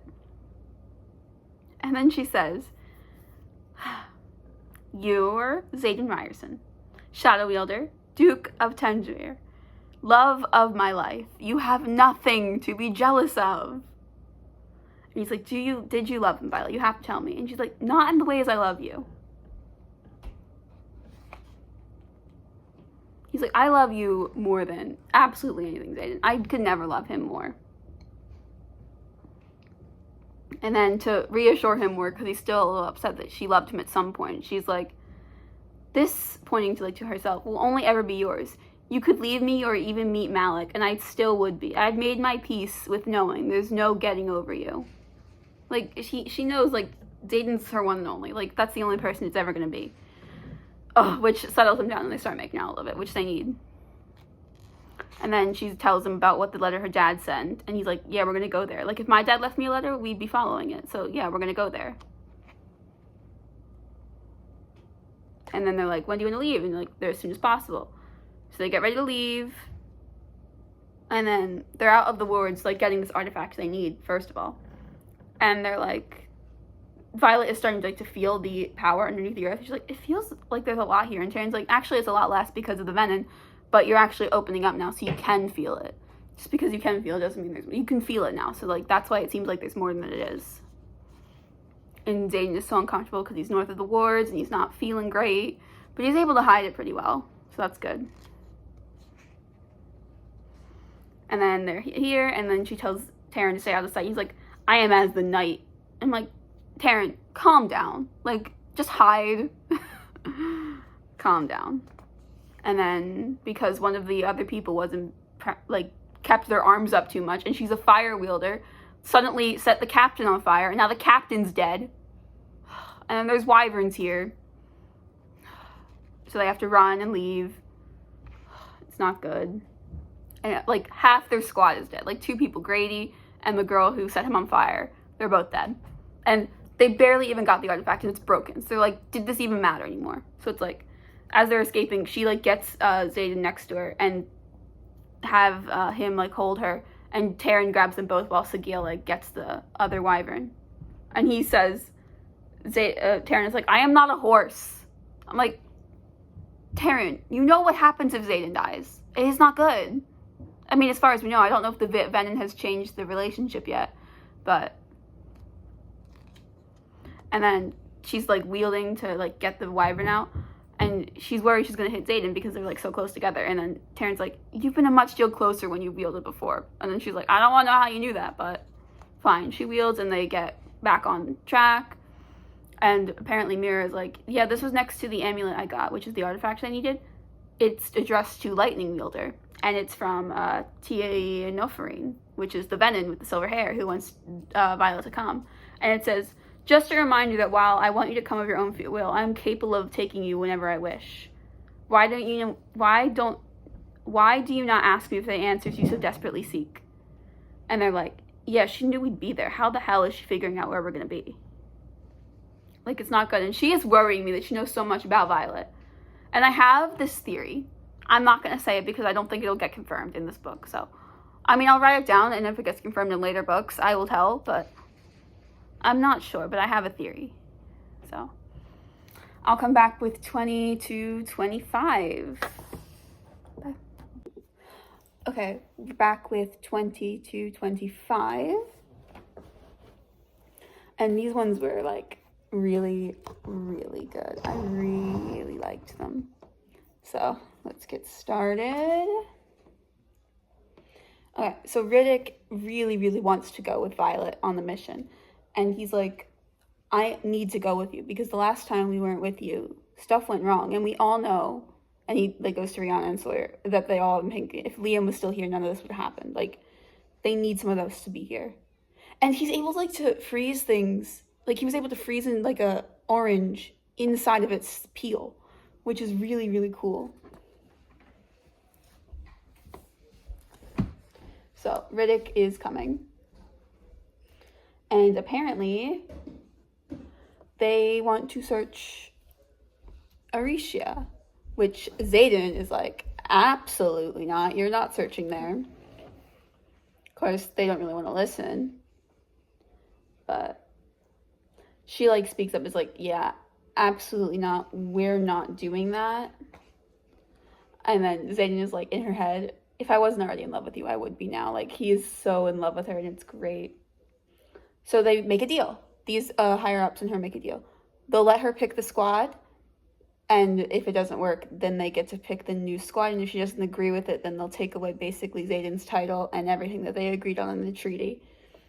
But here's who she wants on her squad. She wants Xaden, Myra, Riddick, Kat's cousin who's coming with them, Dane, stupid prince no one likes, a guard that he wants, and Violet. That's who he wants to come with them. And they're like, no. But she's like, all these people have a reason to coming here. And they're like, yeah, but not Xaden. And she's like, we've had this conversation over and over and over. Xaden and I can't be separated because of our dragons. Like, stop bringing it up. It's not going to help you. And it's so funny that they're like, ugh. And then Halden, the prince, is like, just sits back like he doesn't even know her anymore. And Taryn's like, yeah, he doesn't. He hasn't known you in a really long time. And then we find out that people have been proposing Xaden to marry their kids. Because it's like, oh, you have a title now? And he's like, oh, it's just a random proposal. Nothing to worry about. So I really like it. And they're like, yeah, he can't go. He led a rebellion. And they're like, then he speaks up. My father led a rebellion. I led and was with a revolution. I'm told there's a difference because Violet pointed out that difference last book, which is so good. And then Halden is like, yeah, I'm in charge, blah, blah, blah. And Xaden's like, I asked permission from one person on the continent, and it sure is Amari isn't you. Like, it's Violet. Of course, he doesn't say it out loud, but, like, it's Violet. We all know. So then we all get done, and then Myra's finally like, you get a chance to form your own squad, and you choose your ex, your current lover, the Quadrant's resident smartass, 2 people who have tried to kill you in the past year, 1 over said current lover, and whatever Dana's. These are the choices that you take. And she's like, yeah, but there's a reason for all these choices. So, I liked that. And they're like flying with the griffins. They have 2 griffins and the rest of the dragons, except Halden and his guard are in like this bucket that the griffins are holding because they're the only ones that'll carry him, because dragons will not hold someone who hasn't crossed the parapet or passed the gauntlet. So the griffins have to hold him in his basket, and it's so funny. I like him in his basket. And then they land at, if you watch my last video, I call the Viscount, I don't remember his name, but I call him the Collector because that's what he reminds me of. So if I say the Collector, that's who I mean. Just pointing it out there. And Taryn, as they're like, as Holden is having a very hard time getting out of his basket, Taryn's like, clearly it wasn't common sense that attracted you to the air. And she's like, I was 18 and he was handsome. Give me a break. Which, I mean, yeah, she was 18. Give her a break. But it's still really funny. Let's see. Oh, and this is like where Taryn literally just becomes a dad. Because Andarna is being like, I will eat whatever I want. You're such a centurion. Perhaps my kind will not be such killjoys. Perhaps they will feast as they see fit. Perhaps they will, ooh, what's that? And then Taryn is like, a mammoth red-horned tortoise, and absolutely not. The shell embedded between your teeth, and I will not carry you in a festering tortoise shell. Get back here. Oh, he reminds me so much of like a tired dad. Let's see. And then Holden is not keeping his hands to himself. He's like putting his arm around Violet, just being all touchy-feely with her, and Zayden just put his shadows around her. He's like, she asks him if he's alright. He's like, would help if your effing ex could keep his hands to himself. Which is really, really funny, and I really love it. But then, because Violet's really, really tired and wants to get like to her room, Zayden asks a very funny question that I really love. He asks Holden, am I here on professor duties or on Duke duties? Because that, we find out later, it requires if he's allowed to sleep with Violet. Because if he's here on professor duties, it breaks the codex for them to sleep together. If he's here on Duke duties, it's not against the codex for them to sleep together. And Holden, because he's so mad, just says, obviously you're a Duke. Like, come on. And he's like, fine. And he picks Violet up and walks away. And then he's like, I'm done sleeping in a bed without you in it. Like, he is done not being with Violet.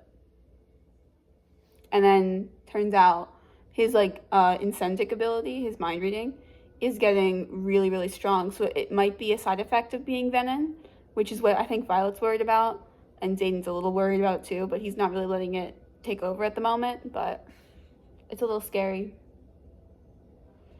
And then they say, the collector comes in. He's like, you can't have the prince in the basket. I'll take him on a boat and you'll meet me at the Isle.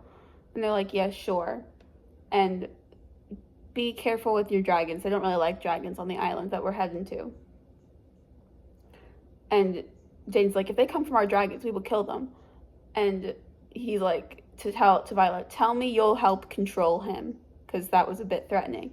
And she's like, what makes you think he's the one you have to worry about? Because they're my dragons, too. I'm not going to let anything happen to them. And then he gives this advice. Do not wander off from each other. Do not advise what rare jewel you are at all costs. And do not make a deal that you can't keep. Apparently, deals are very big in the isle that they're going to. And as they pass the magic dims, she loses her connection with Zayden. And she loses all sense for magic. And the dragons almost drop. Because they said that they're so startled at how much they draw on magic. Like, they draw on it so much that they almost drop, and they have to hook Andarna to the saddle again. And it turns out that everyone else, besides Violet, Andarna, and Terran, have lost connection to their dragons. Like, they can't talk to their dragons anymore. Which is crazy. Like, they're the only ones who could talk to each other.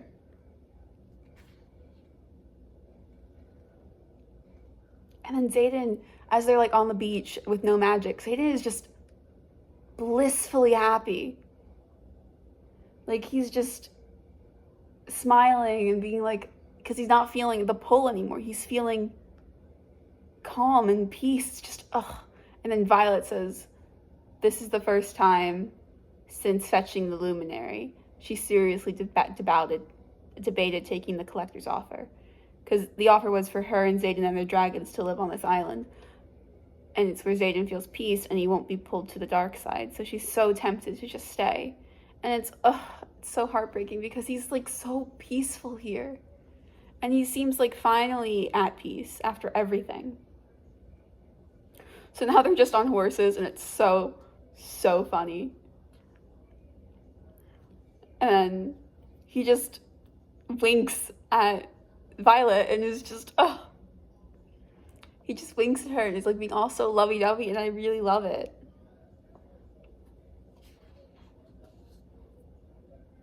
And he's actually, like, being, like, kind of nice to Dane, which is a surprise. And then they talk about, like, why they love riding horses, because Zayden liked riding a horse when he was a kid, and a lot of other of the people, like Dane and Violet, liked riding horses. And then he's like, horses go wherever you want them to for the most part. Sigale, she doesn't really give a shit where I want to go. I'm just along for the ride, which is so true. The dragons like to go anywhere they want. They don't really care what their riders want them to do. So. And they're like, isn't this place so much beautiful than where we're from? And Zayden's like, speak for yourself. Arisha is the second most beautiful place I've ever seen. And he's like, and my home is my first, and we know the home is meeting Violet. Like, Violet is his home, and it's, so beautiful. And they're like, are we sure this is Xaden? Are we sure? Like, he's not acting like Xaden, especially Kat. She's like, this is not the same man I was with. It's so, like, calm, and I kind of love it. And then they're like, would Xaden be like this if his dad hadn't led the revolution and died? And Violet is like, would we even still be us if we both haven't went through the chart-breaking traumatic relationships we both had? Or will we not be what he is? But Mira's like, can we just all agree that he just loves Violet and he's just not a dick to her? Which, fair, Mira. Like, that's so true. And then he gives a compliment to Atos, and Daniel's like, was that a compliment? What the F is going on? And then he turns to Violet, did you give him something? Did you drug him? Which I get where he's coming from, because Dane doesn't have any reason for Xaden to like him at all. Oh, it's great. And they're like, so Violet misses the bond where she can just talk to Xaden in her head. And he's like, yeah, I do too, but like, I can read you. Like, I know every line on your face, everything. Oh. Like, he loves her so much. And I've missed when they were able to just be this lovey-dovey.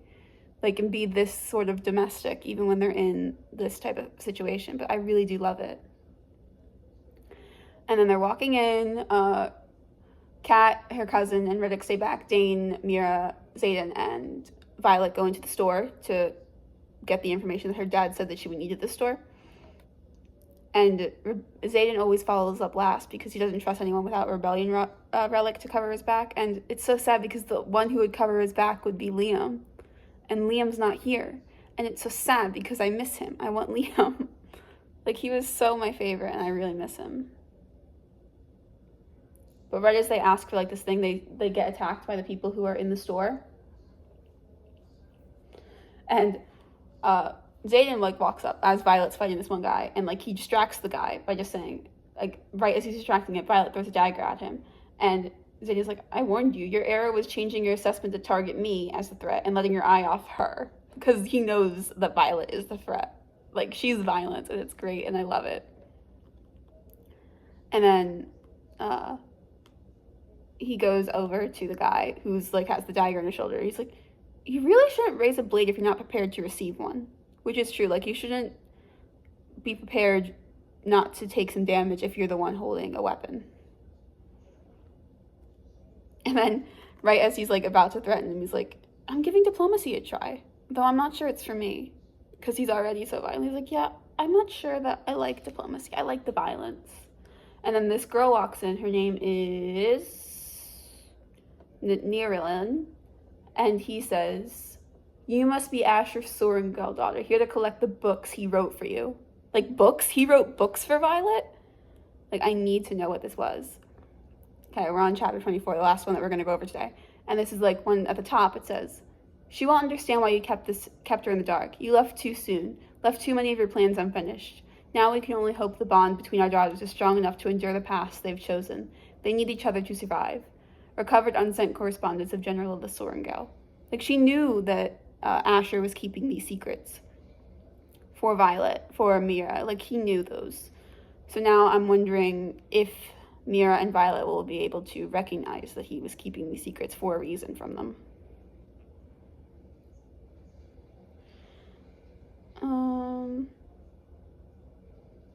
And then apparently the kids that they were attacking were her grandchildren, who were like, yeah, they took the protect the book from anyone besides Asher's bloodline pretty seriously. So she's like, don't mind them, and gets them, like, up so they can get cleaned up. And then he's like, because she mentioned some terms that, like, they don't really understand. He's like, isn't that everyone's god of death? And then we find out that this island, Deverily, doesn't celebrate gods. Like, they don't practice any of the gods. And then they say, oh, you look exactly like Asher would have described, talking about the guy that she's with, because he's like, obviously this is your boyfriend, and you look exactly like how Asher described. You must be Dane Atos. And they're all like, oh, let me just die right now. Like, let me die, because no, it's Xaden. It's so funny. Oh, I just can't. And they're like, oh no. It's so funny. Everyone is so laughing besides Zayden because he's a little jealous. And then he says, everyone assumes to Dane she'll wind up with you, but it's my last name she'll end up wearing on her jacket information. And Violet's like, seriously? That was 2 times. 2 times that happened. And they're like, no, she's like, and then she finally like explains to the girl, like, no, this is Zayden Ryerson, and he's mine even when he's being a possessive ass. And he's like, yeah, Asher didn't predict that. But like, Mira stands up like, yeah, our mom did. Our mom picks that up.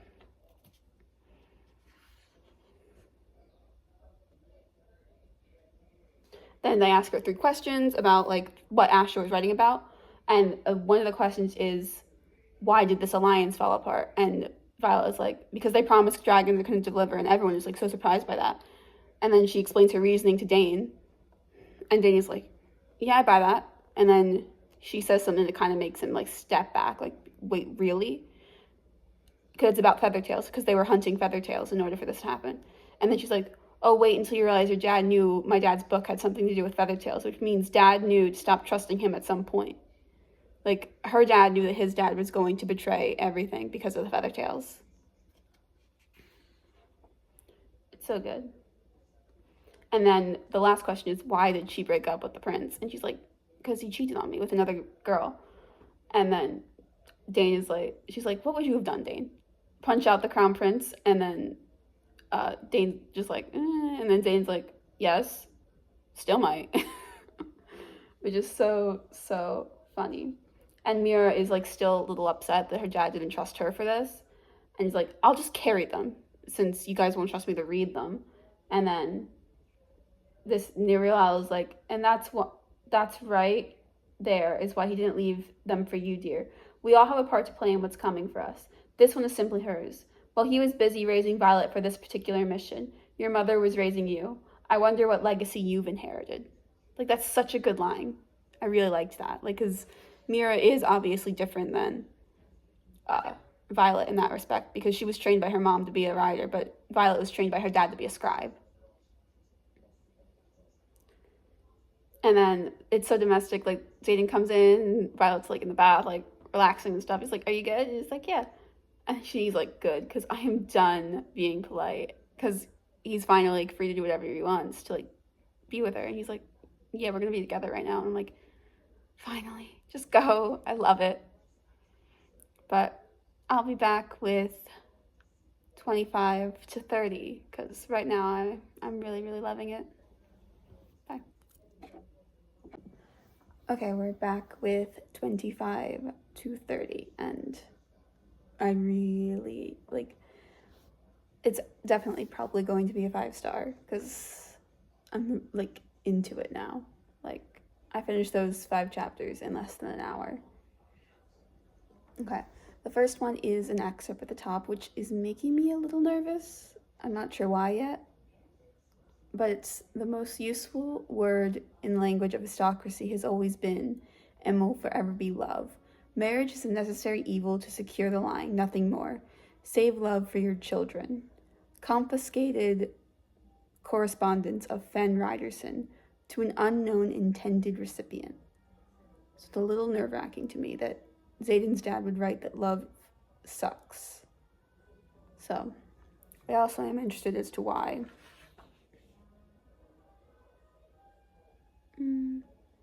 So, finally, Zayden and Violet get together because there's no magic here, and he's allowed to be with her without fear of hurting her because of he can't lose control now. So I really do love that. Ugh, it's just so good.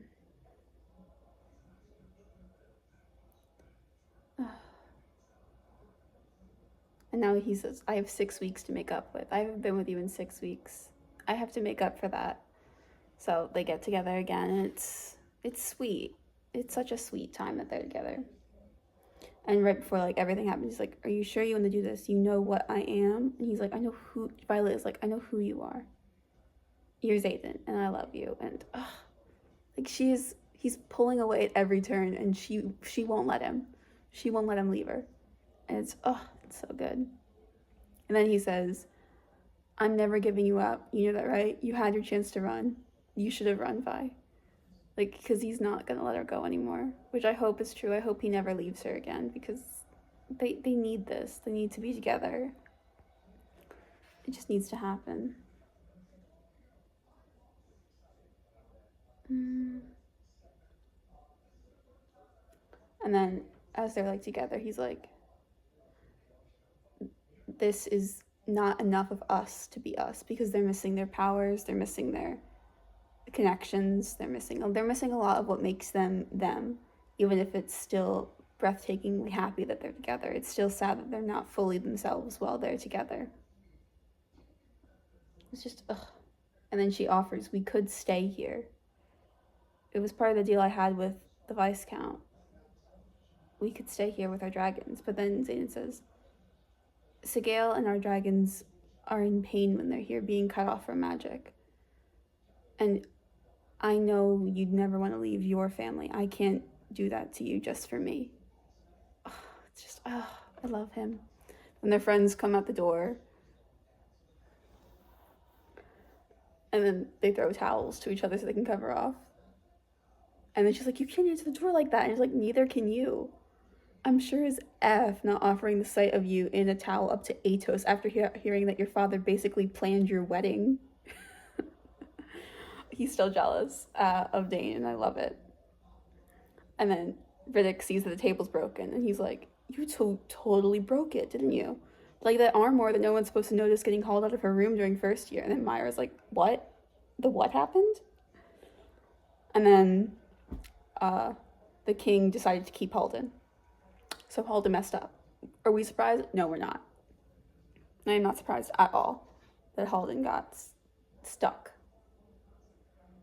I mean, of course, Xaden says, too bad for Halden. But then Violet's like, we have to go save him. He's like, fine. And apparently the one at the top says that being removed from magic would hurt them. Like, it confirms the theory that Xaden had about that the dragons are hurt because they are not connected to nat magic. Then she asks Taryn while they're flying to meet the king if he is hurt. And he says to her, you live in pain. Do you feel as though you need to alert me every time your knees twinge or your joints slip up? There have been several moments even here when your heartbeat has elevated and you have approached unconsciousness, yet you have not made a special note. And she's like, that's every day for me. This is not normal for you. Like, he's not going to tell her because she doesn't tell him when he's hurt because that's just her. She's always been in pain her whole life. Just because he's in pain now, he's not going to worry her. And I love that about him. Like, he's so supportive, even if he's in pain as well.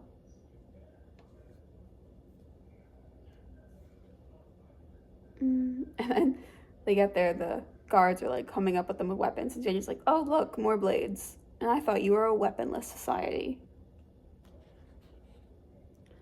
So funny. And then Xaden's like, I am trying really hard to be diplomatic since that's the role I've been handed. But let me put this in terms you will understand. Your king kidnapped our asshole of a prince, and there's a large part of me that wouldn't mind him staying here and annoying the shit out of you for the rest of his miserable life. But that would make things a bit difficult for me back home for someone I have a complicated loyalty towards. So I'm gonna need the prick back. Like, he cares about Eric, even if he won't say it, because the complicated loyalty he's talking to is Eric. So I do love that, like, he still has a relationship with him, even if Eric doesn't want him to have one with him. And then Taryn, like, roars, and Violet's like, is that really necessary? He's like, no, but it was fun. Oh, it was great. And then they're like, Xaden, they're talking to him, like, you cannot go in. And he's like, I'm Xaden Ryerson, Duke of Tensdor. He's probably expecting me. And they're like, who's she? And he's like, my consort, Violet Sorrengail. And he's like, what? Since when are we married? And Taryn's like, are congratulations or commiseration in order? Oh, I loved it. I really loved it. And then as they're talking to each other, she's like, consort? We're not married. He's like, I've noticed, but girlfriend is missing the permanent tone. If it makes you comfortable, consorts are used pretty loosely. I just loved it. It's so good. So then they come in, Then he says to Violet as they're like walking in, "The shadows here are not mine. I know you're skilled with a dagger. I'm not discounting your ability to protect yourself, but for the good of my sanity, while I try and get Halden out of here, whatever mess he's created, will you please stay by my side?" Like, I love the way he communicates that to her. He's like, "I know you're skilled and everything, and I'm not asking you to stay behind. I'm not asking you to stand behind me. I'm just asking you to stand next to me while I try and do this myself." Like, he's respecting her boundaries while still making sure that she's safe. Oh, I love that about him, because he's not being like how Dane was in the first book, where he was like not focusing on Violet's boundaries, just doing whatever he wanted. But Xaden is, and I really, really like that. And then as he's coming in, he introduces Violet to everyone else, and okay, sorry we got cut off there, but Violet is being introduced to everyone, and they're like, "It's Violet Sorensdale," and then Xaden corrects them, it's like, "Actually, it's Sorengale." And I thought that was like so cute. I really did like that. But because Halden promised something that wasn't his to promise, that's why they're keeping him, and someone stabs him in the hand, and it's and it's apparently a very important blade of Orisha, which belongs to Xaden, so that's why he wasn't allowed to keep it. And then they're like kind of being cornered by panthers, actually. It's really weird, but out of habit, she reaches for her conduit, and it feels like it's humming, but she's like, "Oh, it's my imagination." I'm not sure it is because of what happens later, but like, I thought that was interesting. And then they ask Xaden, "Who is your loyalty to? Is it to Nadir or to Renzador?" And he's like, "No, my loyalty is to Violet. My loyalty is to Violet first, above everything and everyone else. Then Terendir, then Navir. In times it's worthy. Usually when Violet is in its residence." She's like, "If Violet is there, then I will protect it. If she's not, then no." Which I love. Ugh. He loves her so much. It's great. And they killed Halden's guard, and they're putting her head on the table for the panthers to eat, which isn't good. And another reason why they're keeping Halden is he tried to steal some artifacts that they shouldn't have tried to steal, and he's just being so annoying about it, being like, "Oh, they're mine, they're mine." He's being a crybaby about it. And he's being literally the absolutely worst version of a prince. He's doing exactly what Eric said he would probably do. He's not helping, he's hindering. So awful. And then the king is like, "I've heard enough. This grows tedious. Ticarius, who is, I think the Viscount, may live, kill the rest." So it's all going kind of awful right now because of Halden, who I don't like. I really don't like him. And then this is from the journal of Captain Lilith Sorengale. "Sometimes diplomacy is best served at sword point," which I agree with. And it seems to be the situation that we're in right now. Like, they need diplomacy, but they also need swords. And then they're trying to kill the riders, because apparently they think if they kill the riders, the dragon will die. Which, in Violet's case, it's true, because if she dies, Terran will most likely die, which then will cause the whole chain reaction. But they're all going to die if they kill the dragons. But apparently the people here think kill the riders, kill the dragon, which is what it is for Venom, but not for them. So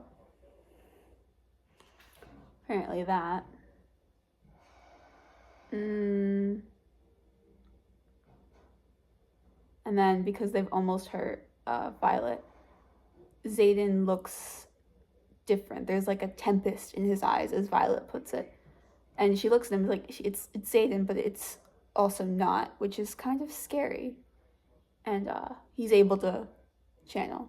Like, somehow he's able to channel in a place where there's no magic. He is somehow able to channel and snaps the necks of everyone here with his shadows. So it's a little nervous, but you know what Violet does? She doesn't freak him out. She looks at him, sees that there's red around his eyes, and he's like, those it's still him. He's still mine behind those eyes. And she like is like pulls him towards him. He's like, I love you. We need to get you out of here. So you have to trust me. Do not move until I tell you to. And he's like he nods. And it's so like adorable, not adorable, but like calculated kindness, I guess to say, because she knows that he didn't want to do what he did. Like he says he's sorry, but he's not. Like he protected her. He's like, they were gonna hurt you. I needed to save you, and that's why he did it. But she's like, I don't care, Zayden. You're still who I think you are, but we need to get you out of here before they see you. And it's just, And then Andarna comes in right as she gets Zayden out of here. Like she tells Zayden to get on his dragon and to get out as soon as Andarna comes in. And she grabs one of the jaguars and she says to the king, as you can see, this is my little one. Well, raised her from a juvenile. Well, Taryn and Sigale have really, but you get the point. Now, Andarna doesn't eat allies. It's a whole thing her elders have been trying to teach her, but you know how adolescents are. Never really know if they feel like listening on any given day. So we can negotiate, and I will give you the rarest treasure we found anywhere. Or I can call Taryn and Sigale in here and have a little panther snacks before we fly back. Like she's so good at being diplomatic in the situation. She's just talk. So she gets Zayden out of here because she needs to get him out of here. And the price they're going to pay is Andarna's shell, because she's a special dragon. She's the 7th kind of dragon. So they're like, here's the price for us to be able to search your islands for the 7th breed of dragon. For like all of this, you can have this shell. And he's like, yeah, as long as Halden doesn't come back, because I don't like him. And they're like, yeah, sure. And she wants to do another trade with him, which I'm not sure what it is, because they don't really explicitly say it yet. So I'm nervous about what she wants to give him. So, and then as they're in battle brief, like, because she told Zayden she'd see him a week at Bastad, so they're all back at Bastad now. And Riddick is like, to the flyers, she's like, good thing I F like a 3rd year. Plus I'm on Quest Squad, which gives me a boost of desirability, which I love Riddick. He's so unserious, and I love him for that. And then one of their teachers like, is something happening up there that's more important than the lesson? And they're like, I mean, Sorengale's kind of responsible for saving the continent right now, so maybe. And then Rihanna's like, shut up. And like, says, no, it's nothing. And as we're like looking at this stuff, the Venom somehow know that Orisha's awards are going to fail, and they're like kind of surrounding it, waiting for that moment to happen, which isn't good. I'm nervous for that, because they have maybe at most, depending on how much time has passed from when we toured last time, 6 months before those awards fail, which isn't good.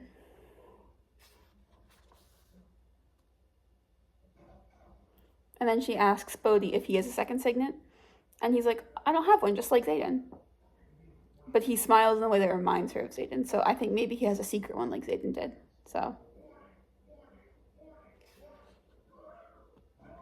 So I am like, I really want to know.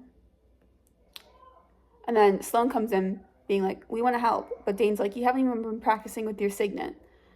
And then she's like, are you really going to mourn the loss of another Mari? And he's like, his death will always be on my head. Yours will not.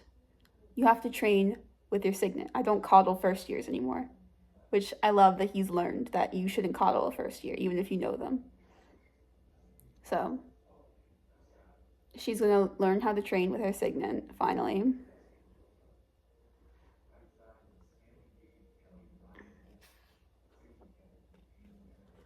So, but Sloane is like scared to use her signet because she's like, I'm going to kill everything I touch and I don't want to. But Violet's like, you can do it. So she finally relents and lets herself give into it. And then Eric comes in and is like, what did Halden do? And they tell him what Halden did. And then he's so like upset. He's like, did he get anyone killed? And I'm like, yeah, he did. It's just, And she says, Halden was Halden. He did things and caused Halden-style ramifications, none of which are your fault, Eric. Like, Violet is so, like, straight with him. She's like, he did what he did because he's Halden, but you're Eric. You won't do those things. Which I love, because she's, like, separating the two princes, even if they are princes and were kind of raised the same way. She's separating them. And then Xaden's back, but there's something different about his eyes. They haven't faded completely back to the original color. The flecks that Violet always talks about are amber instead of gold, which means they're not fading back completely yet, which isn't good. And Bodhi also has been able to realize that. So Violet was like, you know what? We shouldn't report back when we go on these missions. We should just go and keep going until we find what we need, and we shouldn't come back and report. They're like, but they're going to court-martial you. I mean, it's the right plan, but they'll probably court-martial you. And she's like, I don't care, but they're not going to court-martial us if we bring back the 7th breed. If we bring it back, everything will be forgiven. We just need to find it. And she's so worried. And Bodhi finally realizes that Xaden's eyes aren't the same. And apparently Violet asked for the serum, which makes them so they can't talk to their dragons or use their powers, which also makes sure venom can't siphon. It's what they've been using on Jack. So he gave it to Violet. Apparently she's been asking for it. It says she's not using it on them. I don't know, she says she's not planning to use it on him, but it might just be just in case. And then one of the other second years apparently was a venom and just immediately killed by car. Like, no questions, just executed. And they're like, we have to find, like, Bodhi and Garrick are like, we have to find it now. Because if Xaden goes anymore, he might not come back. So they're all so worried about it, which I am too. I'm so worried. I'm so worried. Ugh. And then, as they're getting ready to leave again to another one of the islands, Xaden and Halden are like kind of fighting a little bit, and she says in his head, like, he told her with Kat, I honestly don't care if you kill him, but you would, which isn't the same because Xaden wouldn't care if Kat died, but Violet would because she's got a bigger moral compass than Xaden does. So I don't really know if he would lose sleep if he killed Halden, but it gets him to stop a little bit. And then Taryn says, oh, the firstborn won't be an issue. Turns out Eric's going to be like, yeah, I'm the prince. I'm going to be the one doing all the prince stuff here, Halden. You can go home. And first, Violet is like, you don't have to do this, Eric. You don't have to. But then she'll be like, I will support your choice if you want to. And he's like, I don't want to do this, but I can't let my brother mess it up any more than he already has. And then Eric finally sees Arik and is like, you've run all over here letting us search the kingdom for you, brother. And then he's like, you've searched all your favorite haunts for me. It's just the start of where you went wrong. Like, because they don't really care about each other as much as I thought they would. And then finally, he goes, Halden tells Eric, it's you who breached the royal vault? And he's like, yeah. He's like, Father blamed me for that. And it's probably because of the past relationship he had with Violet. And then he says, did you say it Bathgad? Or did you fly with the rebels? And then Arik's like, I think you already know the answer to that question. Which he does because he flied. So he's like, so he tells him to go home. But then Halden says Violet, and Violet's like, I won't let anything happen to him, Halden. You have my word on that. He's like, I'll hold you to it. And then he looks around, I'll hold all of you to it, even though no one else ever promised that. But they're like, fine. So they fly, they get to this other place. And she's talking to Mira, who apparently went to go visit their dad's mother, their grandmother, who they haven't seen in years, because apparently there was a big fight between their dad, their mom, and this woman. So, and she knew a little bit about stuff. That's where Mira went, but she won't tell Violet everything, so I'm kind of confused.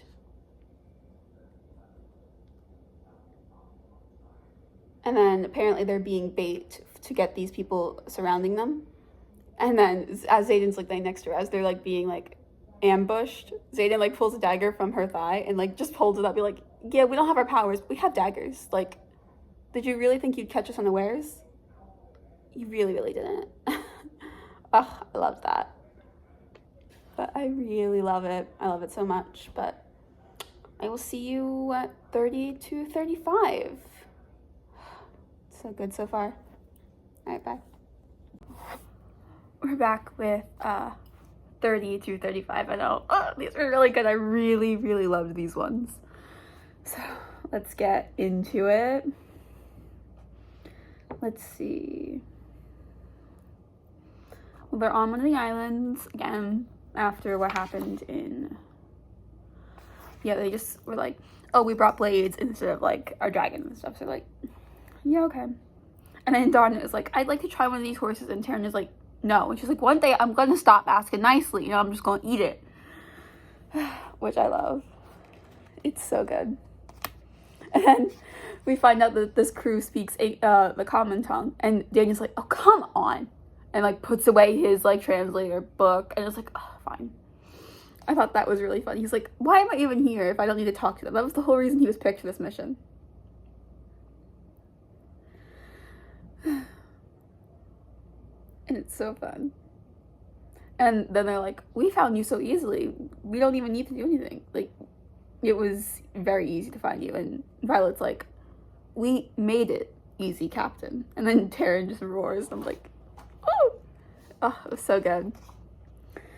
I really liked that. And then one of the laws here is if you beat someone in combat, you're allowed to talk to like someone in their position or higher. So they like basically beat this captain, and they're like, you know our laws? He's like, and then they ask it, and you know our laws? And he's like, she does, pointing to Violet. He's like, and I'm with her, so yeah. And then they're like, okay, you may bring 4. Is it 4? No, only half. So half of them can come, and they're like, pick. And Zayden's like, turns to Violet, like, who do you want to take? And she's like, me? And she's like, yeah, it's your mission, you pick. Like, he let her do it. Like, oh, so good.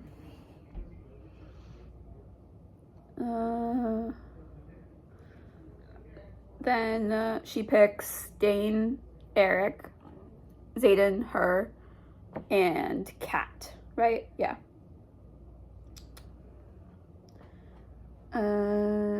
Yeah, Zayden, Eric, Kat, and Dane. And then Mira is even looking at her like, great choices. Like, those are very good choices. Because she chooses Eric because he speaks Finavir. Zayden because he said he would challenge her because it's her mission, she's going. Eric because he speaks for the, what's it? Veer. I already said that. Dane because he speaks the language. And Kat because she speaks to the other country. So I really did like those. Let's see.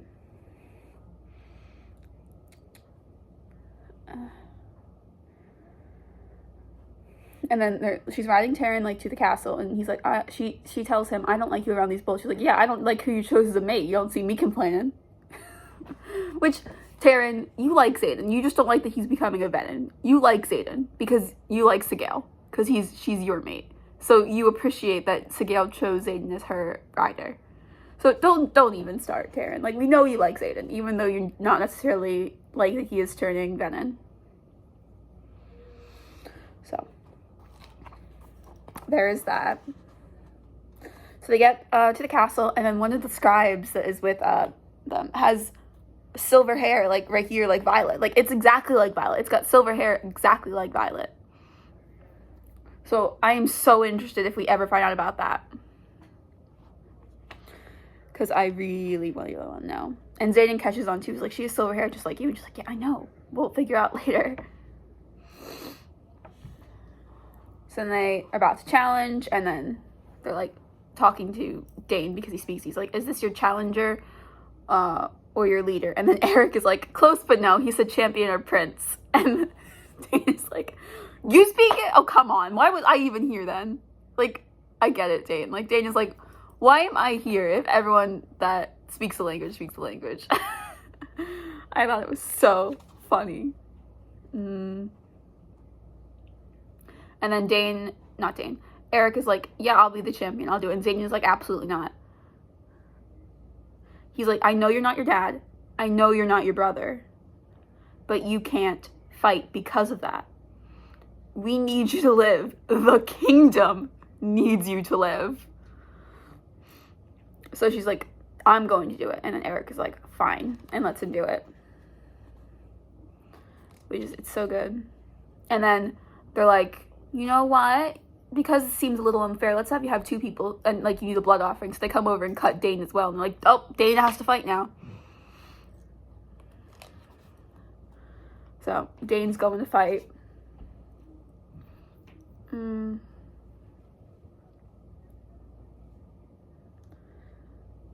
Let's see.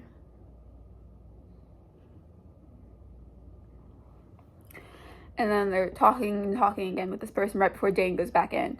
It's, did you not complete your dedication? Talking to Violet, because apparently, like, that she was dedicated to one of the gods. He's like, do you not miss the god? She's like, no, I chose this. I chose him. Not specifying Taryn or Zayden, because the answer is both in both cases, which was really, really nice. So I like that. And then they're like, oh, it's going to be 3-on-3 now. So Zayden, Violet, and Dane are going to fight. It was so good because they cut her too. Which it wasn't good.